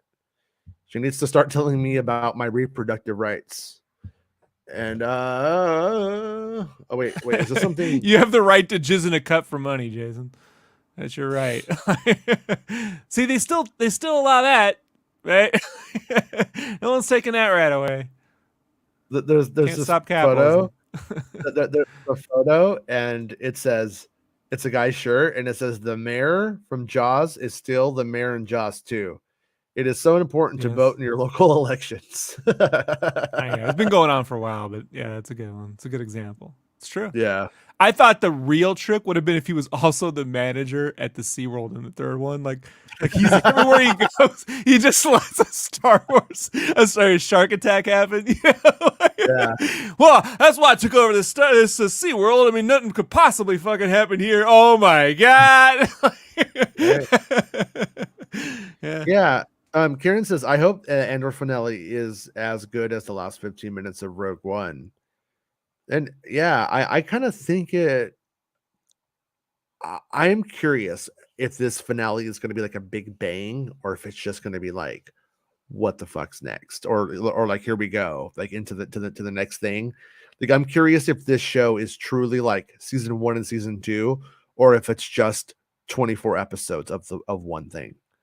Like, I hope it does. I have just recommend everyone listen to that interview with Tony Gilroy and Jeff Goldsmith on the Q&A, because you'll get, not that he gives that away, but just you'll get a better sense of his mindset. Yeah, writing. exactly. Yeah, that is the best interview on his writing or his thought process. Cagey guy, he knows anything he says is going to be taken out of context. So, but that's the best I can say for this. Right. As it says, I keep seeing posts about how the prequels were not hated. They're trying to rewrite history. Yeah, the prequels were but also the prequels were loved too. I mean, that's the whole thing. It depends on whose history you're writing, right? Everyone figured he was rusty, Jason. That was basically it. I didn't figure that. I thought I'm saying the skeptics, the people. Yeah. I knew he's crazy. I definitely was like, was crazy, and I love him. No, I mean, but here was a thing you could say. Look, the guy always said he didn't consider himself a director. He considered himself like an editor who directed, right? Like I'm an editor. I'm a big editor. That's what I do. Yeah. I edit. Blah, blah, blah. It's bullshit, but that's what he would say, right? Yeah. And so bullshit, but then you get into that fucking the worst edit in all of Star Wars history is that weird jump cut to fucking Qui-Gon and Anakin running in the desert for no fucking reason. You know what I mean? Like, it's the worst cut. It's a weird jump cut. It's so fucking horrible that I'm like, how could you let that be in this film? It's just jarring. It's so weird. Mm-hmm. Yeah. Well, he cut the Empire Strikes Back into the movie he wants, and everybody said it was bad and recut it, and everybody was like, yeah, this is better. And he was like, okay. He kind of went home with his tail between his legs on that one. So, but I he mean, didn't do any editing on Jedi. He just let it all hang out. I mean, put it all in. No, he's a good creative. He's good at looking at something and going yes, and deciding if it should work or not. But I do think that by the time you get to Phantom Menace, he's trying to push. He's seeing how far he could push things, and he thinks that like he's going to get a lot more leeway and credibility, and so I think he just kind of goes further than where the audience was at with that one. But anyways, my point is, I like this. What happened to letting people like what they like? And this guy's been trolling me about Avatar for the last 7 months. Like, think about it, Tyrant. Think about it. No, but there was both. I mean, the truth was that there was both. There were people that were acting like huge fucking babies about how it wasn't good enough for them or whatever. And then there were people that were like, I like this. I don't know what your problem is. And then eventually the people who liked it did get tired of fighting with the people who couldn't stop making it their personality. Like the last Jedi. Like the Last Jedi, I enjoyed it with asterisks. Like not perfect, but I enjoyed it. It's when you get to the other ones, it's like, well, but dude, let people like what they like, but that doesn't mean I can't sit there and tell you why I didn't like it and why specifically it doesn't work. You know what I mean? And I don't have to lean into internet fandom like tropes to justify my dislike. Explain yourself. And what happens is when people just the thing at the time that drove me nuts about the Phantom Menace and the people who really hated it is they used the George Lucas R'd my childhood, right? Yeah. You know what I mean by the R word, right? Mm-hmm. And it's like, and I was like, this is fucking ridiculous. That shit angered me to no end. I'm in on the joke. No, Tyrant, you got no jokes. I've seen your humor. It's, so it's, I'd go back to the drawing board on some of them jokes, buddy. But that level of like, I have to burn down your like of it is not the same as here's why I didn't like it and I don't think it's good. You know what I mean? That's totally different. Yeah. Like I'm not telling you shouldn't fucking like Revenge of the Sith. Like you're ridiculous for liking it. I'm banging my head against the wall when I'm forced to watch it because that's what's going on in my head. Me and Paul from Comics Bench were talking about doing a watch together on the channel of The Last Jedi because I love it and he doesn't, and then and 9 because he loves it and I don't. But not having a fight about it, just having the conversation. You know what I mean about what's going on in those things. And it's like I don't know. Yeah, that it would be like, I mean, it's not like you're hanging out with like a gay friend telling him why he should love the pussy. That's not what you're doing. That's not what anybody here is doing. Everyone's like, oh, that's what you like. You like the dick? Cool. You know what I mean? And that's how I fall with the Star Wars stuff. Like, Star Wars Rebels is the best thing that ever happened to you. Cool. I'm glad because I don't enjoy most things in life. Most of the records I listen to, most of the films I watch, I don't like. So when somebody does like something, I'm like, hey, great. Like, that's cool. Yeah, and I gotta be honest, man. I spent 10 years getting more shit for saying I like Avatar than anything. You know what I mean? I told people I was in the army. Some people who are anti-army are like, "Oh, that's cool. You know, thank you for your service." I like Avatar. Fuck you, nerd. Like, hey, I worked for Activision. Oh, that's all right, man. Everyone gonna earn a living. I like Avatar. Fuck you, nerd. Like, it's just like I like the Phantom Menace is all right. Yeah, it's pretty good. I mean, it has its points. No, it's perfect. Oh no, but I like Avatar. Fuck you, nerd. Like, it's just, Shouldn't the Bad Batch season 2 marketing start wrapping up? I don't believe so. I think it's not out till January. We still have Willow. I think Willow marketing really needs to get going, and probably sometime in December we'll probably get our trailer for Bad Batch. But on Christmas we're gonna get our trailer for Mando. Is what I'm hearing. So Bad Batch I don't think is the same priority as live action stuff. It works on a different kind of thing, like we saw with Tales of the Jedi. And so I don't know when to expect a Bad Batch trailer though. Bad Batch posters or something leaked from a retailer. Their new designs are a downgrade. Oh, as a true. Yeah, I saw that like stuff. those are. I haven't seen it, but I'm willing to bet those are style guide posters. Those aren't posters. It was like stuff that from product that will be out later on from T-shirts and stuff like that. Yeah, it might have been style. I don't know if it was style guide or if it was just whatever. But point is while I agree with you when I saw it, I was just like I'm ambivalent. I don't really like this better. My son thought the shit looked cool. He did. He was like, I really like these are like my favorite clones. I'm like, really? He's like, yeah. Recency bias. They call that recency bias. Yeah, these are his favorite clones of all time, but these are the ones he spent the most adventures with. You know what I mean? The other ones are like passive characters.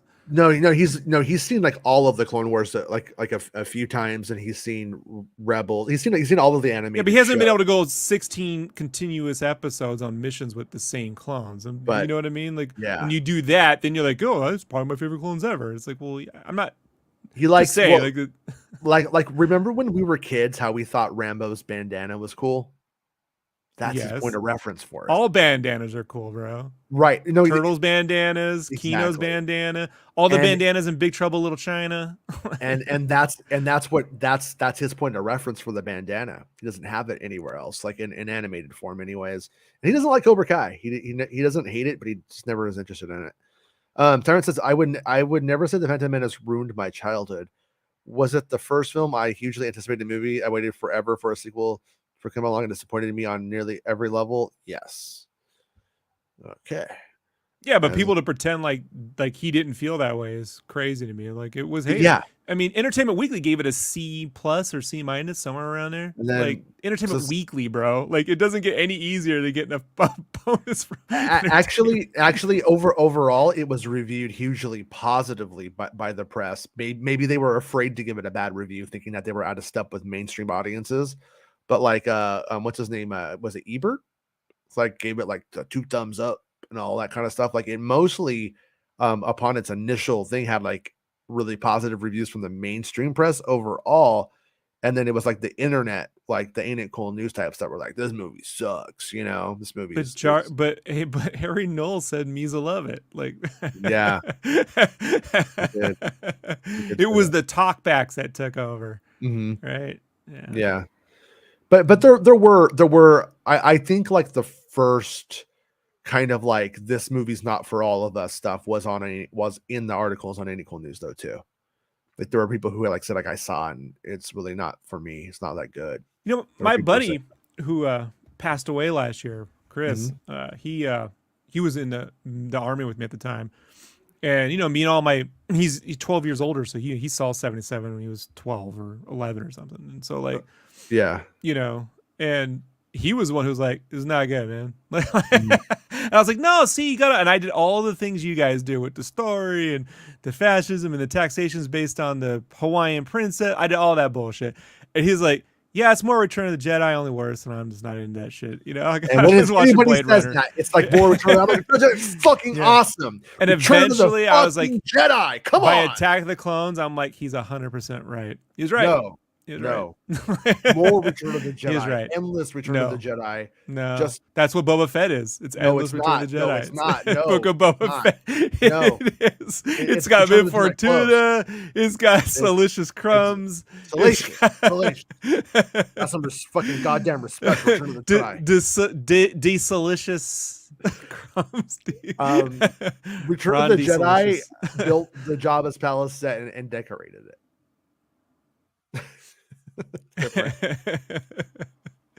Sure, whatever. But yeah.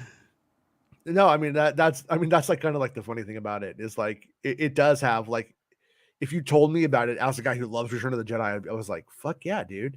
You know what I mean? Like about it, and then like I see it, I'm like, you wait, you made Jabba's palace, but there's no puppets in it?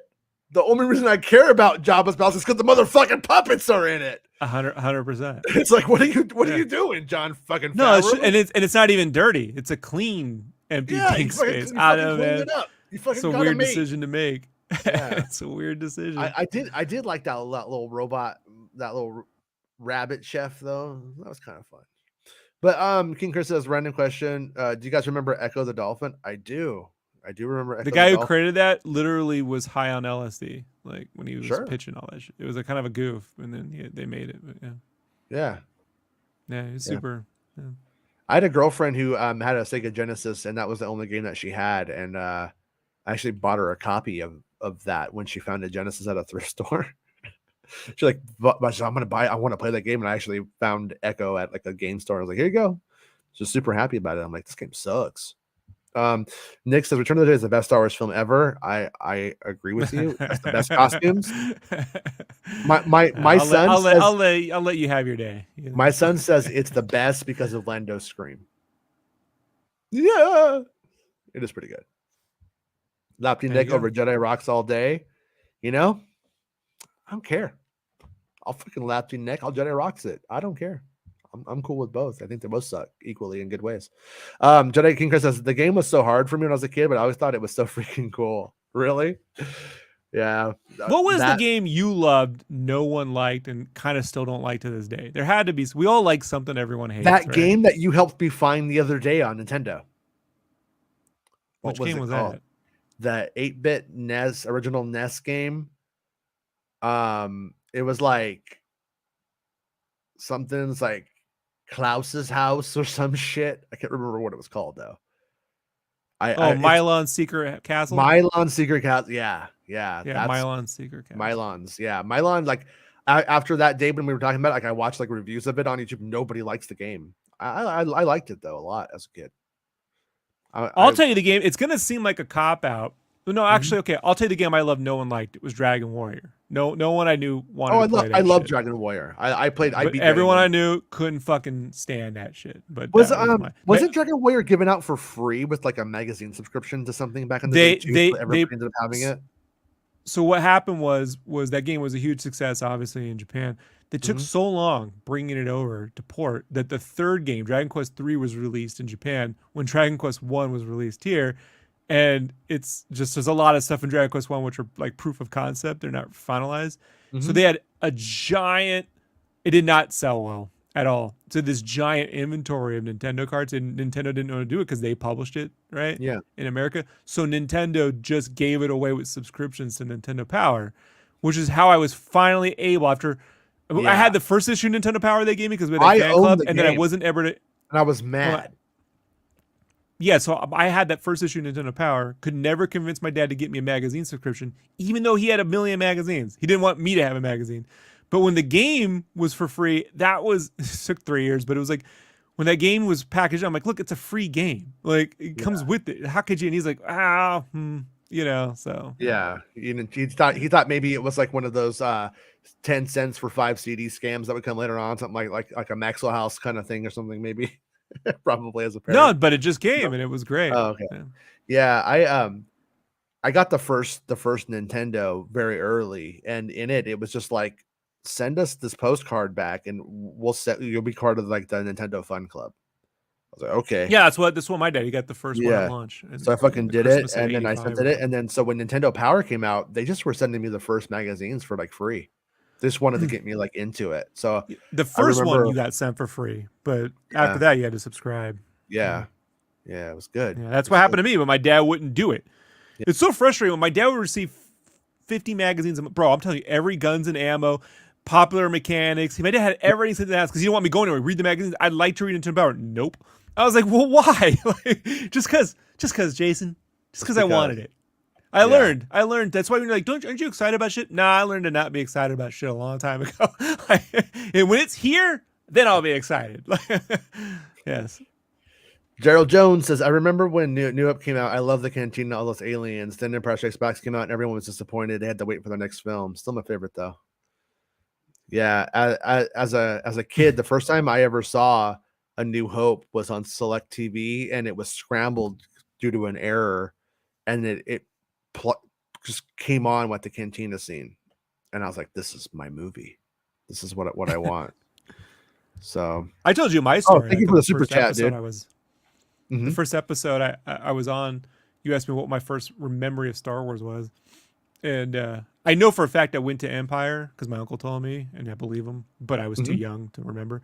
But the first time I remember it was we bought a house we bought a new house, and my dad went to this place called Dow Stereo, right? It was like their Best Buy for Dow Stereo, D-O-W Dow. And so I go in this place, we're looking for a TV, and I look, and there was one of those first projection TVs, right? Those RGB light projections. And a rich uncle of my grandpa's brother. My grandpa's brother gave my dad one of those when I was a kid, as a gift. And what was playing on it was when the stormtroopers on the opening of Tantive 4, right? Yeah, and they're blasting through the doors and shit. And I just remember staring at it like, "What the hell is this?" Right? Like, and I couldn't stop staring at it. And my mom came over and she goes, "I don't want you looking at that. You know, that's just got guns." Because my mom was super left wing at the time, and the chick working there who was like 19 goes, "But it's Star Wars." she talked shit to my mom. I'll never forget where she was at. I can see her face as clear as day. She had those Phoebe Cates curls like in God damn it, I need a time machine. Yeah, I know. I want to go back and see that moment, Jason. So happy. Man. Phoebe Cates. Anyways, you want to read this super chat? They sent us money. Yes. Thank you, Albert. The Topic Podcast Network says, the best Keeping It Real Star Wars show. Rob, we made a clip of your serious Star Wars versus action figure Star Wars moment. Jason, major gratitude for all you do. Albert, the Star Wars podcast on the Topic Podcast. So, thanks, man. I appreciate it. Thank you so much. They call it nice. on my irregular art streams these days. They like to call it Rob Rage. Rob Rage. That's what they call it. Yeah. It's not intense. It's not like, I think Angry Jonas motherfuckers just do that shit for ratings. Mm-hmm. But you know me, man. I only get like worked up about the stupidest shit in the world. When you're like, "Hey, fascism's in America," I'm like, "Yeah, well, what can you do?" You know. But then it's like, why don't you make Nick says, did you have a Sega Master System? I never had it, but like I knew somebody who did, so I played like Shinobi and that jet game and stuff like on it as a little kid, but I didn't have it. I didn't know the Master System was one of those times I was clowning something I'd never played before. I'm like, "Oh, that's dumb," because if it was smart, my dad would have got it, because my dad liked to get all those techie toys. And then my buddy took me. I went over to some apartment, a friend of his mom or some shit, and it was like a bachelor pad, and he had the Master System. He's like, "No, check this out. You could." I think his mom was cheating on his dad, but I can't confirm that. He's one of those things. Yeah. Take the kids along. And so we're at this, because this is a swanky bachelor pad, where it's like Larry from fucking, this company kind of place. And we played Star Wars Larry. But we played right. When we played Space Harrier, like I was like, okay, even if this is the only fucking game you got, this shit is dope. Like it was really good. So yeah. It was was it Shinobi, Space Harrier, and Super Hang On. Yeah, there were a couple. And then Alex Kidd. Yeah. It had the worst boxes though, man. Like they were all like white with grids and some art. And like it was like the opposite of, like, you remember like Atari games had brilliant artwork that didn't look anything like the game? Sega went the opposite route. They had the worst fucking artwork, and the games were way better. And I was like, what are you doing? I got the Genesis around the time that it hit because I really loved Altered Beast at the arcade, which I know you're not a fan of, but it's pretty cool. I'm not. Well, no, it's a good arcade game. It's a bad home game. I had fun. Worth the quarter, not worth $60. Ghost and Ghouls, the Ghost and Goblins was better too. Suck says, in the 90s as a kid, my dad's friend was always mad at me for liking Return of the Jedi the best. He'd always say, "Come on, kid, Empire's the best. It just is." And it's like, right. like in terms of like art, it is better, but it's not as much fun. At the end of the day, that's what it comes down to. But some of Return of the Jedi has kind of aged out, like in ways like the speeder bike chase used to be a huge Tarzan feature. yell. Yeah, the Tarzan yell. It's cool, man. Nobody knows what Tarzan is. It's got a Tarzan yell, dude. Yeah, it's great. It's you get mad at Tarzan. And I want them to add it to the Batman too. Like when here's the biggest miss of the Batman is when he does that wingsuit for the first time. He should have been.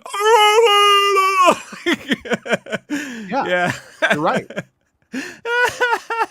Chewbacca, if you can't like Chewbacca doing the Tarzan, I don't know what you can. That's why Mutt did the swing. He's like, well, they did it in Jedi. I can do it. Like I always mean to like send you this, Rob. There's this like audio call series where these guys call the guy from, I don't watch Pawn Stars, but they call the Pawn Stars guys and ask them if they have Battletoads over and over again over time. I remember thinking it was the funniest thing. It's an easy game to get too. So that's why it's so annoying. They just keep asking the guy from Pawn Stars if he's Battletoads. You know, he can't take it. The best Battletoads is Battletoads the arcade game. It's not even close. You just had to use cartridges? That's a baby's toy. And the new one was actually pretty good. Little repetitive, but the humor's fantastic. So fun. It's on Games Pass, right? If you like Castle Crashers, it doesn't have as much depth, but you'll have a good time. Yeah. Play it with the kids. All right. Super fun. Says, highly recommend. You'll laugh. It's really good writing. Like, yeah. Terrence says he likes Return of the Jedi. He thought it was the best as a kid, but then when he was an adult, because when you're a kid, you like the visual effects in Return of the Jedi are so much better, like overall. You know what's this guy doing? I didn't turn Return of the Jedi down. We're opening it, coming at the very end of the show. Am I late to the party or what? Oh, way late, man. We're like Chris makes a lot of anal jokes in his Instagram stories. You guys should really just letting you know, you guys are missing out. Yeah. Please go get it to the Greek. See, he just made a joke. Like, damn, it's good. It's true. So I didn't get to answer your text yesterday. Are you excited about the Acolyte cast? Let's talk about the director stuff now, because that's the new news. But I'm just so over the whole announcement of directors. Like, at least give us a definite release date with a summary, or else I really don't give a fuck what's happening, because I'm so over these directors, man. Like, yeah, well, once again, we don't know when it's coming out. Or Lucasfilm didn't announce this. Like, this isn't Lucasfilm's wish. This is the trades going and doing it. So it needs to be treated differently than an announcement. They're like, when they tell you Patty Jenkins is making an X-Wing movie, put her in some fucking roller skates and push her out onto a runway, and then it doesn't happen. That's when we go, fuck you guys, you fucking pieces of shit, you didn't deliver. In this instance right here, though, they're not promising us this stuff. This is just like stuff that's in development. Things go in development all the time that we don't hear about. There's these 5 or 6 things that we know about. There's a lot more, and everywhere else too. It's not unique to Lucasfilm on that front, in my opinion. But the cast from yesterday, were you excited about the cast from yesterday? Like, I mean, it's cool. Like, I would have preferred an image like we got for Mando, like 4 years ago. How we see Mando just walking there. Like, I would have preferred a still of a cast member in costume. But I mean, it's cool. Like, you know why that one happened that way, right? What was that? You know why that one happened that way, right? Because of you? Well, maybe, but you bastard. mostly because they didn't have the fucking actor to play the main character. Right on. So you couldn't show the actor when John Wayne's son is the one who's doing all the stuff, and not really cast as the Mandalorian. Yeah. So that's why. So in this show they have the 2 leads. Yeah. And so they just showed that instead. Yeah, how iconic was that photo of Mando? Like the first photo we got, like I think it was October 2018. It was just him just standing there. That's just like an iconic image for me in Star Yeah. Wars. Yeah, that was a good time. And yeah, I mean, I have a feeling that this other show or Acolyte, I think their costumes are going to be much less interesting than a Mandalorian costume. So Less interesting. yeah, than a fucking Mandalorian costume. Yeah. It's gonna be what's their name looking good in some like Jedi-esque kind of robe, probably, or I mean, like it's going to be the white and kinda like gold robes from the High Republic, right? I mean, that's what we're going to get. No, no, not her. I mean, it's implying that she's not a Jedi. That it's implying she went to Jedi school and didn't graduate. what's that summary? A former Padawan? Like what's Yeah, all about? that to me says she was that guy's Jedi student, and then I think he's gonna get into some crime, some investigation about the Sith and nobody's gonna believe him, and I think he's gonna have to go back to his old Padawan to help him. And Really? maybe she became a space cop. That's where my mind is going with all of this. And My she mind doesn't was have going to with adhere to rules. yeah. Sorry to cut you off. No, go ahead. My mind was going that the leaks that we got, like the Squid Game actor, like he was Pan, like the alien Jedi. Like that's what I was thinking in my head. And because we got that cast announcement months ago, like we knew he was in that months ago. It doesn't interface. If we take everything that the leak said at face value, it doesn't interface. Because they're saying it's a show about a Jedi and an ex-Padawan investigating a crime. They're saying that's the show.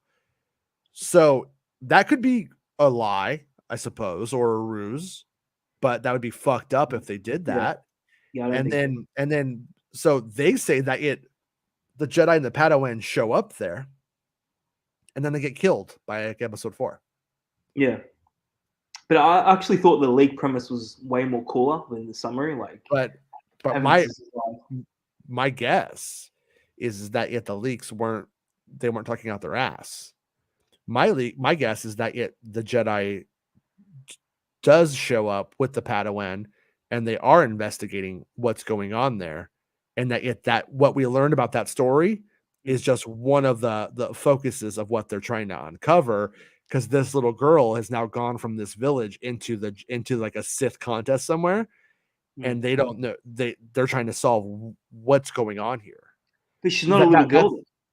Like they can probably play her as like a 15, 16-year-old. Like she's okay, bad choice of words on my part, but they end up taking her younger sister, and then she's like in her teenage years, right, or whatever. But point being is that I think if there's anything accurate about that stuff, it seems, if we take the synopsis as in good faith, you have to jump through a hoop to make it work. And we know with spoilers, once you have to jump through a hoop, throw it out. It's not right. It's not real. Something's off. And so they should just call the show, Jason. They should just call the show Force House so we can get that theme song. It's a rare condition this day and age for Padawans to stay alive and okay. You know, Order 66 is the grand design. People say it was made by Palpatine. Yeah, come on, I just made that up. No, didn't even think about it. Come on, it's freestyle. Pretty good. I mean, you know that about Randy Newman? I don't know why they're not hiring us. I don't know why, Jason. But, I lost 3 more viewers. No, mission accomplished. Well, no, so anyways, like what it would seem is if everything, if those leaks were correct, I'm guessing that Ahsoka's and Naruto had the concept art that was depicting a story and a narrative. And I think the story and the narrative being depicted, we will generally see, but it's not from that perspective. It's the perspective that we're going to experience it is from the Padawan and the Jedi who are investigating the crime. Like they do come to try to help this girl, and they are trying to help them. They do take the little sister, and then the one girl does go evil on them and tries to. But they said she kills the Padawan.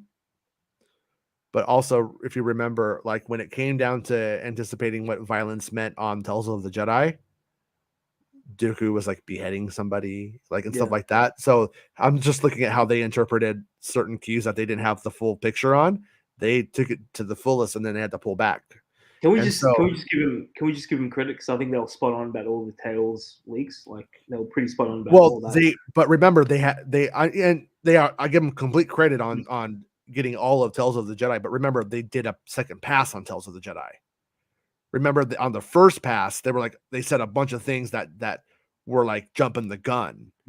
So my point is if they had concept art and they were extrapolating all of those story plot details from the concept art, we're not going to be in as good of a place as we were on Tales of the Jedi. That was a finished product that they were hearing about, and they were interpreting concept art as a story.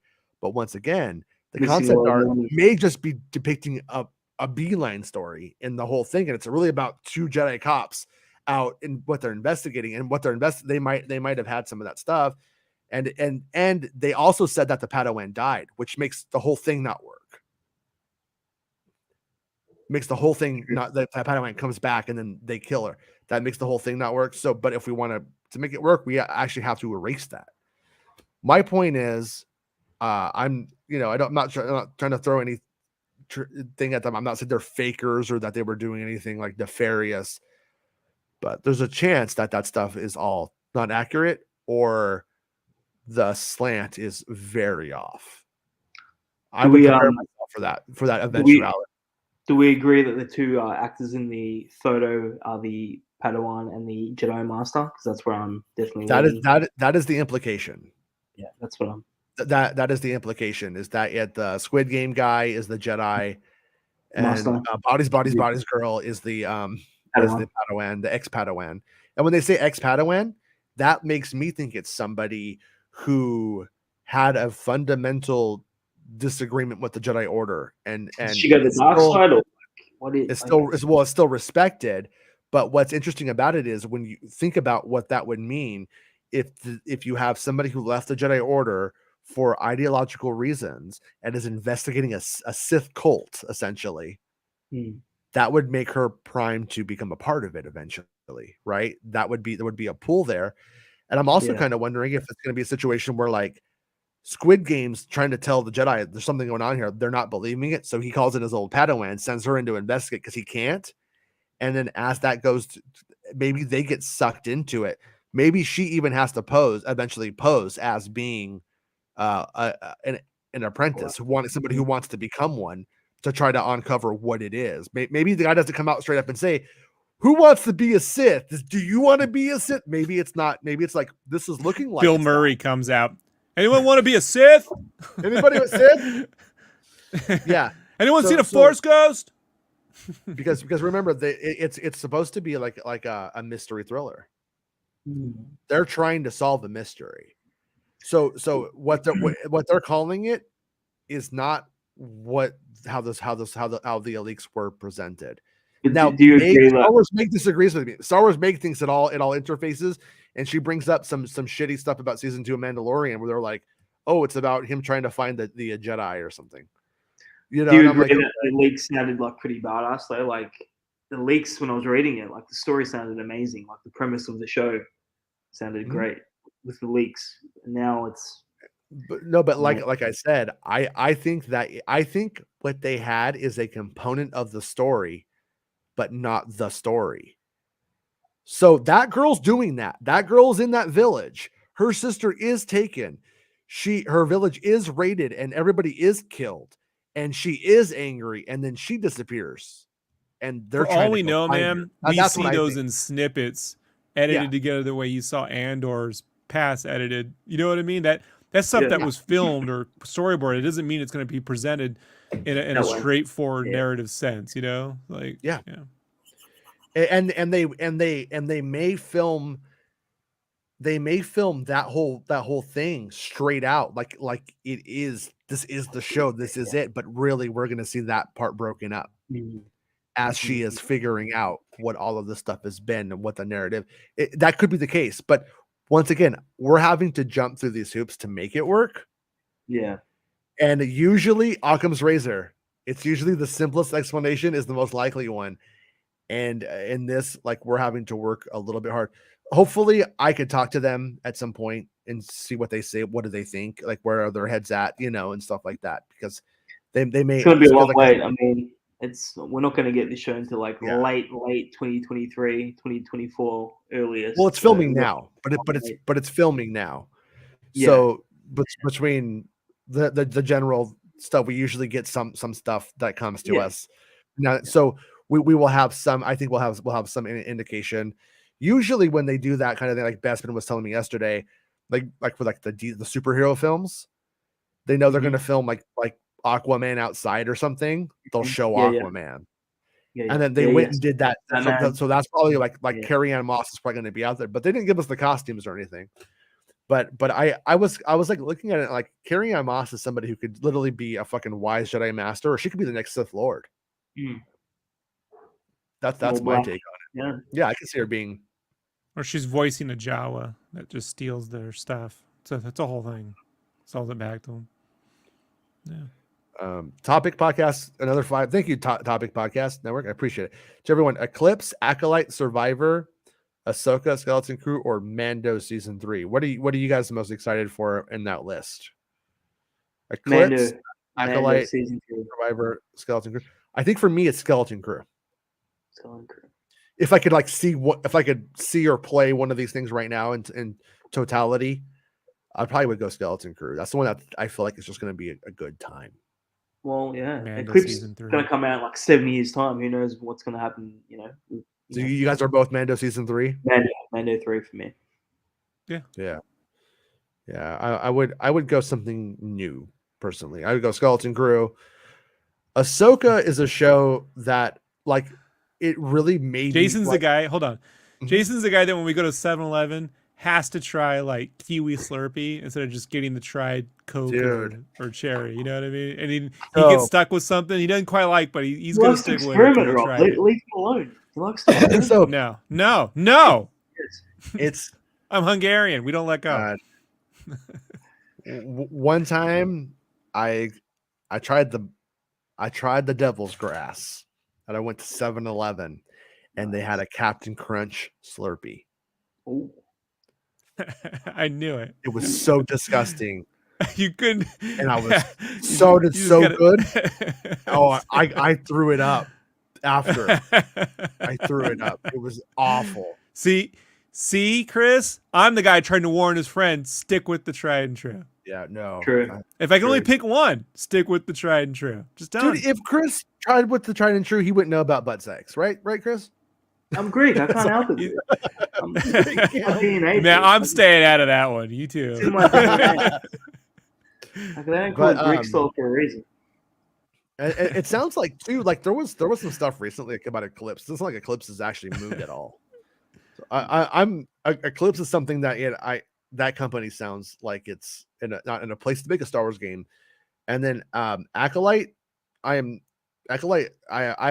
probably would go Skeleton Crew, then Acolyte, then Ahsoka, and then Mando 3. Just because Mando 3, I think I know what I'm gonna get. It's gonna be fun. Dude, Mando 3, it's last on your list because you knew about the whole plot like a year and a half ago. You know what I mean? Like you gave us the whole. It's been a while. It's been a while. Like you're over that already. Survivor, I'm like, it's a sequel to a game. Classically, game sequels with Star Wars have not fared well, and I hope this is the exception. But my expectations for it are that it won't be as good as the first game. But I'm hoping I'm wrong. I'm hoping that with the game mechanics being worked out about what the first game was, they actually do tell a better story for that reason. But yeah, but like my problem is the actor looks like the Uncanny Valley. Like you're not a fan of that guy. It's weird. Not a fan of him. Looks like a burn victim mask or something. I don't know. But I can't take it. Ahsoka's like for me, Ahsoka isn't just interesting because my Rebels characters are real now. That so what? So fucking what? That's what I say to that. It's like, yeah, they are. One day, Jason, One day they'll make a Fortnite movie, and then you're gonna be like, "Oh my god, Fortnite! You know, it's real." Jonesy, I'm saying it right now. What's his name? What's that guy? That guy from The Notebook. That's our Jonesy. But anyways, Ahsoka. What's interesting to me about it is it playing with the samurai film, kind of the samurai kind of topic. Yeah. If they take that into a really fun place and it's done really, really well, it could be cool. But I'm afraid it could be like Book of Boba Fett, which is Ahsoka being like, I'm a samurai, and look, here's Ezra Bridger and Thrawn. Like that doesn't necessarily equate to it being a good show that should exist. It could literally be called fan service the show, which is what I'm afraid it will be, but I hope it's not. And if you just told me though they're making a samurai show with Ahsoka, I'd be like, right on. That's what you should be doing. So it's not that I don't have confidence in it. It's the Rebel side of it, which I want to see. I mean, I do want to see it, but just because the Rebels characters are in it doesn't mean it's going to make sense or be good, or it's going to grow it or be good for it. I'm just gonna wait and see on Ahsoka. They haven't sold me on anything from it, and the few photos I've given in the show. Do you think Zeb's in the show? I don't know, man. Would it be like CGI? Would it be like a costume? Yeah, I feel like he's not in it because I feel like we would have heard more about it and like who was but that doesn't mean he's not though. But I'm kind of thinking he's not. I kind of feel like Callus and Zeb aren't in it. I kind of think like Callus and Zeb are dealing with what they're dealing with, which is restoring. What was this planet? What was Zeb's planet? Whatever Zeb's planet was. You know what I mean? Wikipedia. So it says lots of game sequels suck. Remember Max Payne 2? Yeah. I didn't play Max Payne 1 actually. No, but I actually play it. But I mean, like, yeah, it's very rare that like a sequel to like a Star Wars game is good. I mean, overall, like Knights of the Old Republic, everyone loves it, but no one seems to remember Knights of the Old Republic 2 was garbage. Rogue Squadron 2 is great. I don't know what you're talking about. Rogue Squadron 2 was good. Yeah, Pod Racer 2 was good. But not as good as the first Pod Racer. No, but it was still good. Yeah, but it's no Star Wars Racer. But I'm not implying there's like a curse or something. You know what I mean? I'm not saying it's a hard fast forward. I'm just saying like overall, like there is a curse. I like Super Star Wars. Super Empire Strikes Back is good. Super Return of the Jedi is really awesome. Suck. Yeah. Jedi's horrible. It's where you fight bees. But thank you for the super chat. Suck. Yeah. Top Big Podcast and others. Thank you again.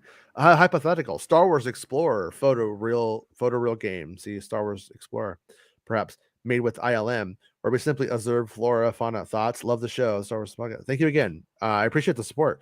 I've been a big fan of ILM XLab in VR, and I don't think that being Darth Vader is the future of VR. I think experiencing Star Wars is the future of Star Wars VR.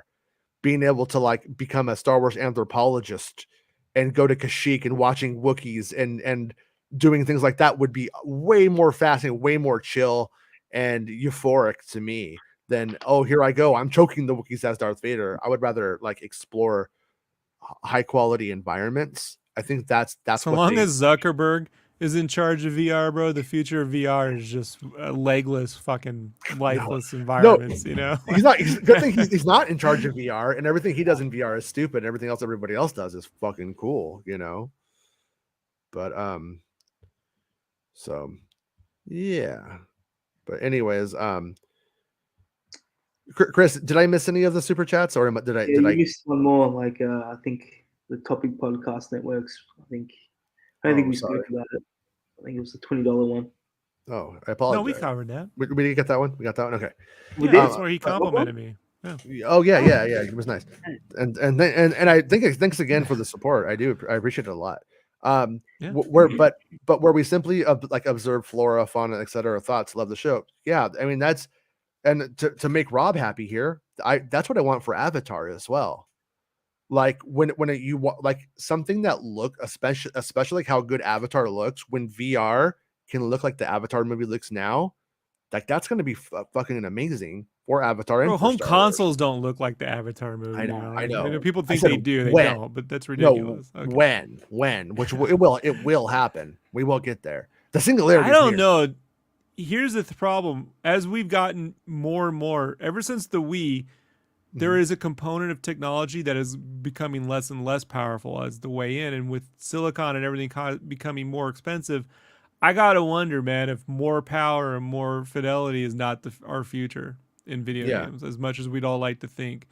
I just don't. I wonder if they're going to be going backwards or just staying at, beyond people who are willing to spend $4,000 on a video card to keep NVIDIA's lights on, every 6 months. But those people don't translate to actual game development, and those are just like, the whales, right? Those whale users, they're not the same as people who are actually, they're just keeping a crazy system going. So I wish that were the case, but there is a certain level of like power draw to like, like as long as we're still working with lithium batteries, bro. I mean, you could put that headset on, it's going to drain like in 30 minutes. Like, I don't see how it's going to, you've got a power consumption and a heat problem, and not much going to get you out of that unless you can stream, right? If you can stream from a PS8, anywhere you go, then yeah, great. But yeah, I use my Quest with like Shadow PC for PC VR. And it works pretty damn good. That's a virtual PC. It's being streamed into that thing. It's good. It's not as good as actually having an actual PC, but it's pretty good. And I'm able to get a really strong. I was able to use a really strong 3D card when you couldn't even get a 3D card, and so basically, works for my son and stuff like that. So I think we are close to something like that. Like Xbox is also moving towards like the streaming platform. And so I also don't know why like the Quest doesn't have the ability to do what the what that Steam console has. I'm gonna buy my son that Steam Deck. So that way for his PC VR. You know what I mean? For his stuff. Because but in VR, immersion does matter more than graphics. Like sometimes you will see things that look really, really good in VR, like really good quality, but the immersion's just not there for some reason. I think there's sort of a science that they're still cracking on that front. So, but yeah, Star Wars Anthropologist, the game. Yeah, I mean, I think that would be the way to go, which is dailies, objectives, finding things, and small updates. And I felt this way about World of Warcraft. I felt there should always be in an MMO a class. You call it like the explorer or the photographer class, where you can just go with the camera, you know what I mean, and record and take. You can go into any raid that's going on any server. You can just drop in there, and they can't see you. You know what I mean? But you can go in there and photograph shit or document stuff and just explore all the world that they created. Because if you don't want to do quests and all that other shit, Yeah. So like, I just wish they would add that into any one of these big, sprawling. Like, I don't want to play Final Fantasy 15, but I wouldn't mind just exploring the shit out of it and being able to record my stuff and make paintings out of those explorations or put them on the walls and have a gallery and shit, like, but well, and that's what like VR chat right now, like that's, my son loves VR chat. That's why the whole metaverse thing is fucking funny, because VR chat has all the stuff. My kid walks around as the Mandalorian all day, has like all of these friends in VR that he, you know what I mean, that he hangs out with. They hang out like in a Star Wars fucking cantina. That's awesome. You know what I mean, though? And it's like, this is way cooler than. Well, I told you, they would have been way better. Zuckerberg would have been way better served, instead of trying to build this fucking thing ground up, all this bullshit, of just teaming up with fucking Lucasfilm, because he doesn't need the fucking just buy VR chat. Just fucking buy VR what do you call it? The licensing IP. Yeah, and just make a Star Wars fucking cantina that you plop into. You know what I mean? And like, you got a little, like, for real, like, link it right up with XMM Labs and make that Star Wars your entryway. And then, so when you put on, you get like the light speed, boom, you're in the fucking world. Like, yeah, no, that's why if they did that in Lucasfilm ILMX Labs, let me go to Jabba's palace, let me go to the Queen's palace on Naboo. Yeah, let me walk around Michael Skellig with the Jedi Temple stuff. Like, you could really do that in VR. It would be so immersive. It would be good. Right now, going around Luthen's fucking office and looking at all the Sancro stones or whatever. The shit, right. Fucking stones. Yeah, right? yeah. The big beans. So like, That's why I used to Like call them the kid. Look, they're I think memes. they need to stop looking at VR games as video games where you're, I am the most powerful Jedi kind of thing. I'm IG-11. That's just fun, but that's not what a high quality Star Wars experience is. So and then he says, no question this time. Thank you again, man. You are too generous. No question this time. Never changed. Thank you for the years of phenomenal work, passion, sacrifices, timeless output, Jason and crew. Hope you can all jump on the show someday and on our sister show, the Avatar podcast. Yeah. I'm just send me an email. just send me an email or a DM on Twitter, whichever, and I'll hang out. I'm always down to hang out. I'll do it, but Jason has to make an Avatar song. It's the only way I'll show up. You don't know what's on this hard drive right here. You don't. Yeah, but it will get us canceled because it's called Avatar. No, I'm kidding. Oh no, Jason. No. Oh, come on. I had to say it. Mr. Perry's, come on, Jason can't. Cadence is saying that Spreezy, you look good, mate. Looking good. Cheeseburger. Oh, cheese. You said cheers. They said cheeseburger. Super high res force. I used to make the joke that they should have spinned off Cheers into Cheers Burger. Like it got turned into a burger joint. Like the alcohol wasn't selling. Speaking of burgers, Rob, you were 100% correct. It is called Hungry Jack's in Australia. I know it is. That makes sense. I'm saying you're correct. I'm saying you're correct. I know I'm correct. Thank you. Yeah, I know. That's why I said it. Says, I can't give you a compliment. My God. Okay. Two things, Baymax. Baymax says, I did VR once and it broke my brain, not compatible. Well, two things. If I remember right, it sounded like it was a VR bar. Does that mean you were drinking? Because drinking in VR do not go together. For starters, anybody would get sick drinking with VR. And then the other thing is I have had like on a Quest 2, I could play in a Quest 2 for like 5 hours and not feel like bad at all. Buddy of mine had a much higher quality headset that I really wanted. It was really nice, but about 2 hours in that thing, and I would feel like I needed to like breathe. Like I felt suffocated. So you really they're all different in theory, and also you can't drink and do VR though. I mean, I'm just saying you could do the pot, but you can't do the beer. You can't do the shots. It just doesn't work. And PSVR Seth Nico says PSVR 2 is going to be $600 for PSVR 2. More expensive than a PS5 itself, and headset doesn't have any back compatibility. Yeah. So and it's wired, and I don't know why anybody would want that other than the fact that you're in the PlayStation ecosphere already or something. Yeah, I agree with that complaint. The back compatibility, though, I'm a little less judgmental about, only because the grips are completely different, and remapping controls or a new system doesn't work. Like you have to, you can't just like shove a thing into a thing with that. Like as VR input systems change dramatically in technique and in fidelity, you can't just be like, oh, we'll just use like a D-pad now on it. No, it doesn't work. It doesn't cross over. Sure. So. But yeah, a tethered. It's just so crazy. My PS5 is delicate. You do not want to be yanking that around with the cord. Like, yeah. So you just like streaming that to why it can't just stream to the headset is the whole reason. Fuck the price. Like that's the thing that I can't do it. Can't do it. Yeah. Can't do it. That's fair enough. Yeah. Well, I will say the price has gone up now, but I bought the Quest 2, and I still love it. I still love it. It did the game's release did slow down a lot, and that's sort of been the biggest thing for me is just like the lack of software. Everything feels like a cell phone game kind of coming out in VR. Wii. And it's like the Wii, where the last 3 years of the Wii, you're just getting all these weird mom, like that was the Hell's Kitchen the game. All of the Wii was shovelware the whole time. I felt like almost. No, not really. But there were Nintendo. The official Nintendo games were good. After that, I didn't like very much, but that's just me, I guess. Yeah, but there were some, like the Metroid Triumph Trilogy was a great port with really good controls, and so there's some real good winners, dude.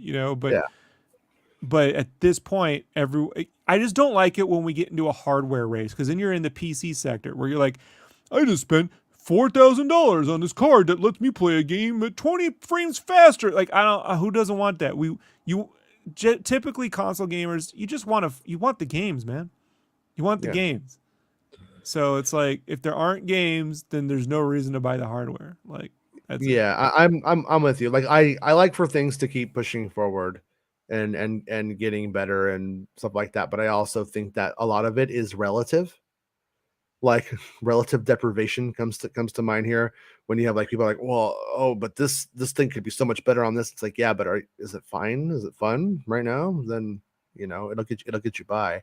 But I am on the quest. I am to a point now where like I need a bump in graphics capability. Yeah, the last thing I picked up was the Indiana Jones table. Yeah, like, it's a while, man. Wait, is the Indiana Jones table in VR? Yeah. Oh, I didn't know that. I thought it just came out on the Xbox. I didn't know the Indiana Jones table was like out like on the thing. I will buy that. Maybe I'll buy that tonight. But and then he goes on to say, Topic Podcast goes on to say, you got it, Jay's extended MSW family. Looking forward to pod hang times. We'll jump on tip shout out many streams as I can. Be well, sending good vibes from Australia.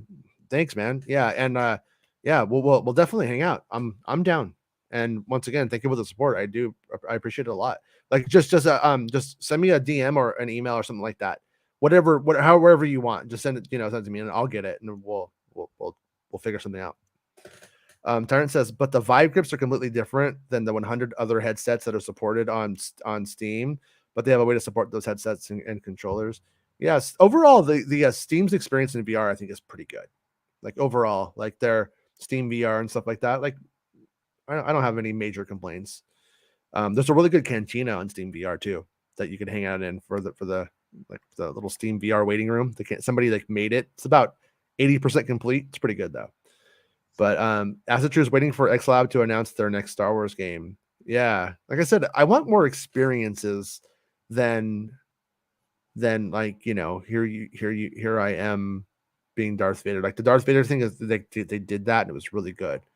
I really enjoyed it. And then that game on Batu is okay. I feel like it was a good, like a C+ game. Like, in the end, it had a lot of potential, but it didn't really like live up to it. Caden says, any PC guys tell me if the 3080 is worth it over the 30. Oh, you don't want a 3080 over a 3070, dude. You want like a 3090 or maybe a 3069. I got the 3069. This is not the show, man. Cadence, I wouldn't buy a 3070 if I had the option of a 380. Yeah, but I mean, for I don't know, so man. You're like trading BMO's relatives at this point. He's just like, I'm gonna lose my father. Like, when they're just talking shit to droids. You don't want that. And the droid's like, hey, oh, but I have a soul. And there is a Stranger Things VR game is coming out too, where you get to play as the bad guy. That sounds kind of cool. Jason, I think I didn't buy that VR table. I think I downloaded it to VR Room. So don't quote me on that one. Okay. Yeah, because I streamed from my PC to the Oculus. I think I just put the pinball table. If I remember right, now I remember. I wanted to buy it, and then you said it was only for Xbox, and then I saw that was true, and then I went and downloaded the fan, made one to my VR Room. I could play this shit in VR without them. Fuck them. Like, so and that's what pissed me off. I'm like, this is ridiculous. Why don't we have this? I don't know, man. Yeah. I think right now, man, Lucasfilm could just, XM Labs, they could just have a fucking Star Wars room, called Star Wars Room. And you could buy all the Star Wars shit digitally to put in your fucking room. The action figures, the arcade game that you could actually play, the NES fucking carts. Just call it Star Wars Room. And just, they come up with new shit, and if you want to buy it, you can put it in there, Bix can go in your room. Vix, I like where Baymax is going with this whole Vix VR thing. And maybe I could get some Vicks Vapor Rub and rub Vicks Vapor Rub all over Bix. No? Okay. So no, cheeky. never mind. Size Noodles. She can have her in there. You can bathe her. But she got those lips, the gremlin lips, bro. Yeah. Where do you think they got them from? Who wants to give me a bath? That's how she speaks, by the way. Okay, I was thinking a new build. I wanted a 30xx card bad, but couldn't justify the 3. Man, you guys are like fucking men, like working on computers. Like, yeah, I got this wrench here, and I'm just gonna get in there and put in this 3D card. Yeah, it's a 3. It's a fucking 38069 Rayer. It's got a good, it does ray tracing up your ass, bud. You know what I'm saying? And they're like, but I don't have any time to make art because I'm so busy. I'm so busy. It's all shut up, old man. Hey, Fair enough. Hey, that's fair. Fair enough. But all right, guys. I really got to go because I got stuff to do, and then I got the show tonight too. Chris, if you happen to be awake and you watch Andor, you're welcome to. I'm actually going back to Australia, mate. So I'm going to be on a 27-hour flight. So. Oh no shit! You gonna eat at Hungry Jack's? I'll go to Hungry Jack's at the airport, and I'll take a photo for you. I promise. Please. You're welcome. Well, have a good flight, Jason. I'm telling you, the logo's even better than Burger King. It's the same logo, but it says Hungry Jack's. All right. It's just the Hungry Jack's logo. I've heard it all, mate. I've heard it all. Yeah. I hope I don't see you on Reddit on like an angry airline passenger who's like, I ain't getting off this fucking plane. So just don't be that guy on your thing. Oh, hey, somebody finally remembers my true identity, that I am Stryker. Thank you, Rick Jones. Yeah. All right. Well, anyways, enjoy your flight. I hope you get to watch Andor with us soon. Come back whenever you're ready, man. Come back on. You're always welcome. Don't wait for me to send the invite. I'll send it anyway though. And we'll be back tonight right after Andor. So I'll be on probably about 12:40 in the morning, and then we'll be back tomorrow 1 p.m. Pacific Standard Time, talking about the old Star Wars. That is the plan. All right. Bye, everybody. Bye, Rob. Bye, guys. Oh, yeah. Bye. Vote. Go vote. Oh, Jason, I just wanted to say, I thought in 1990 something that Bjork was Patty Smythe. So just want to say that. God damn it. She looks more like Iggy Pop than Bjork. You're fucking nuts once again. It's the end of the show. Come on, let's go. Hey! It's the end of the show. Come on, let's go. Hey! It's the end of the show. Come on, let's go. Hey! You know you should go.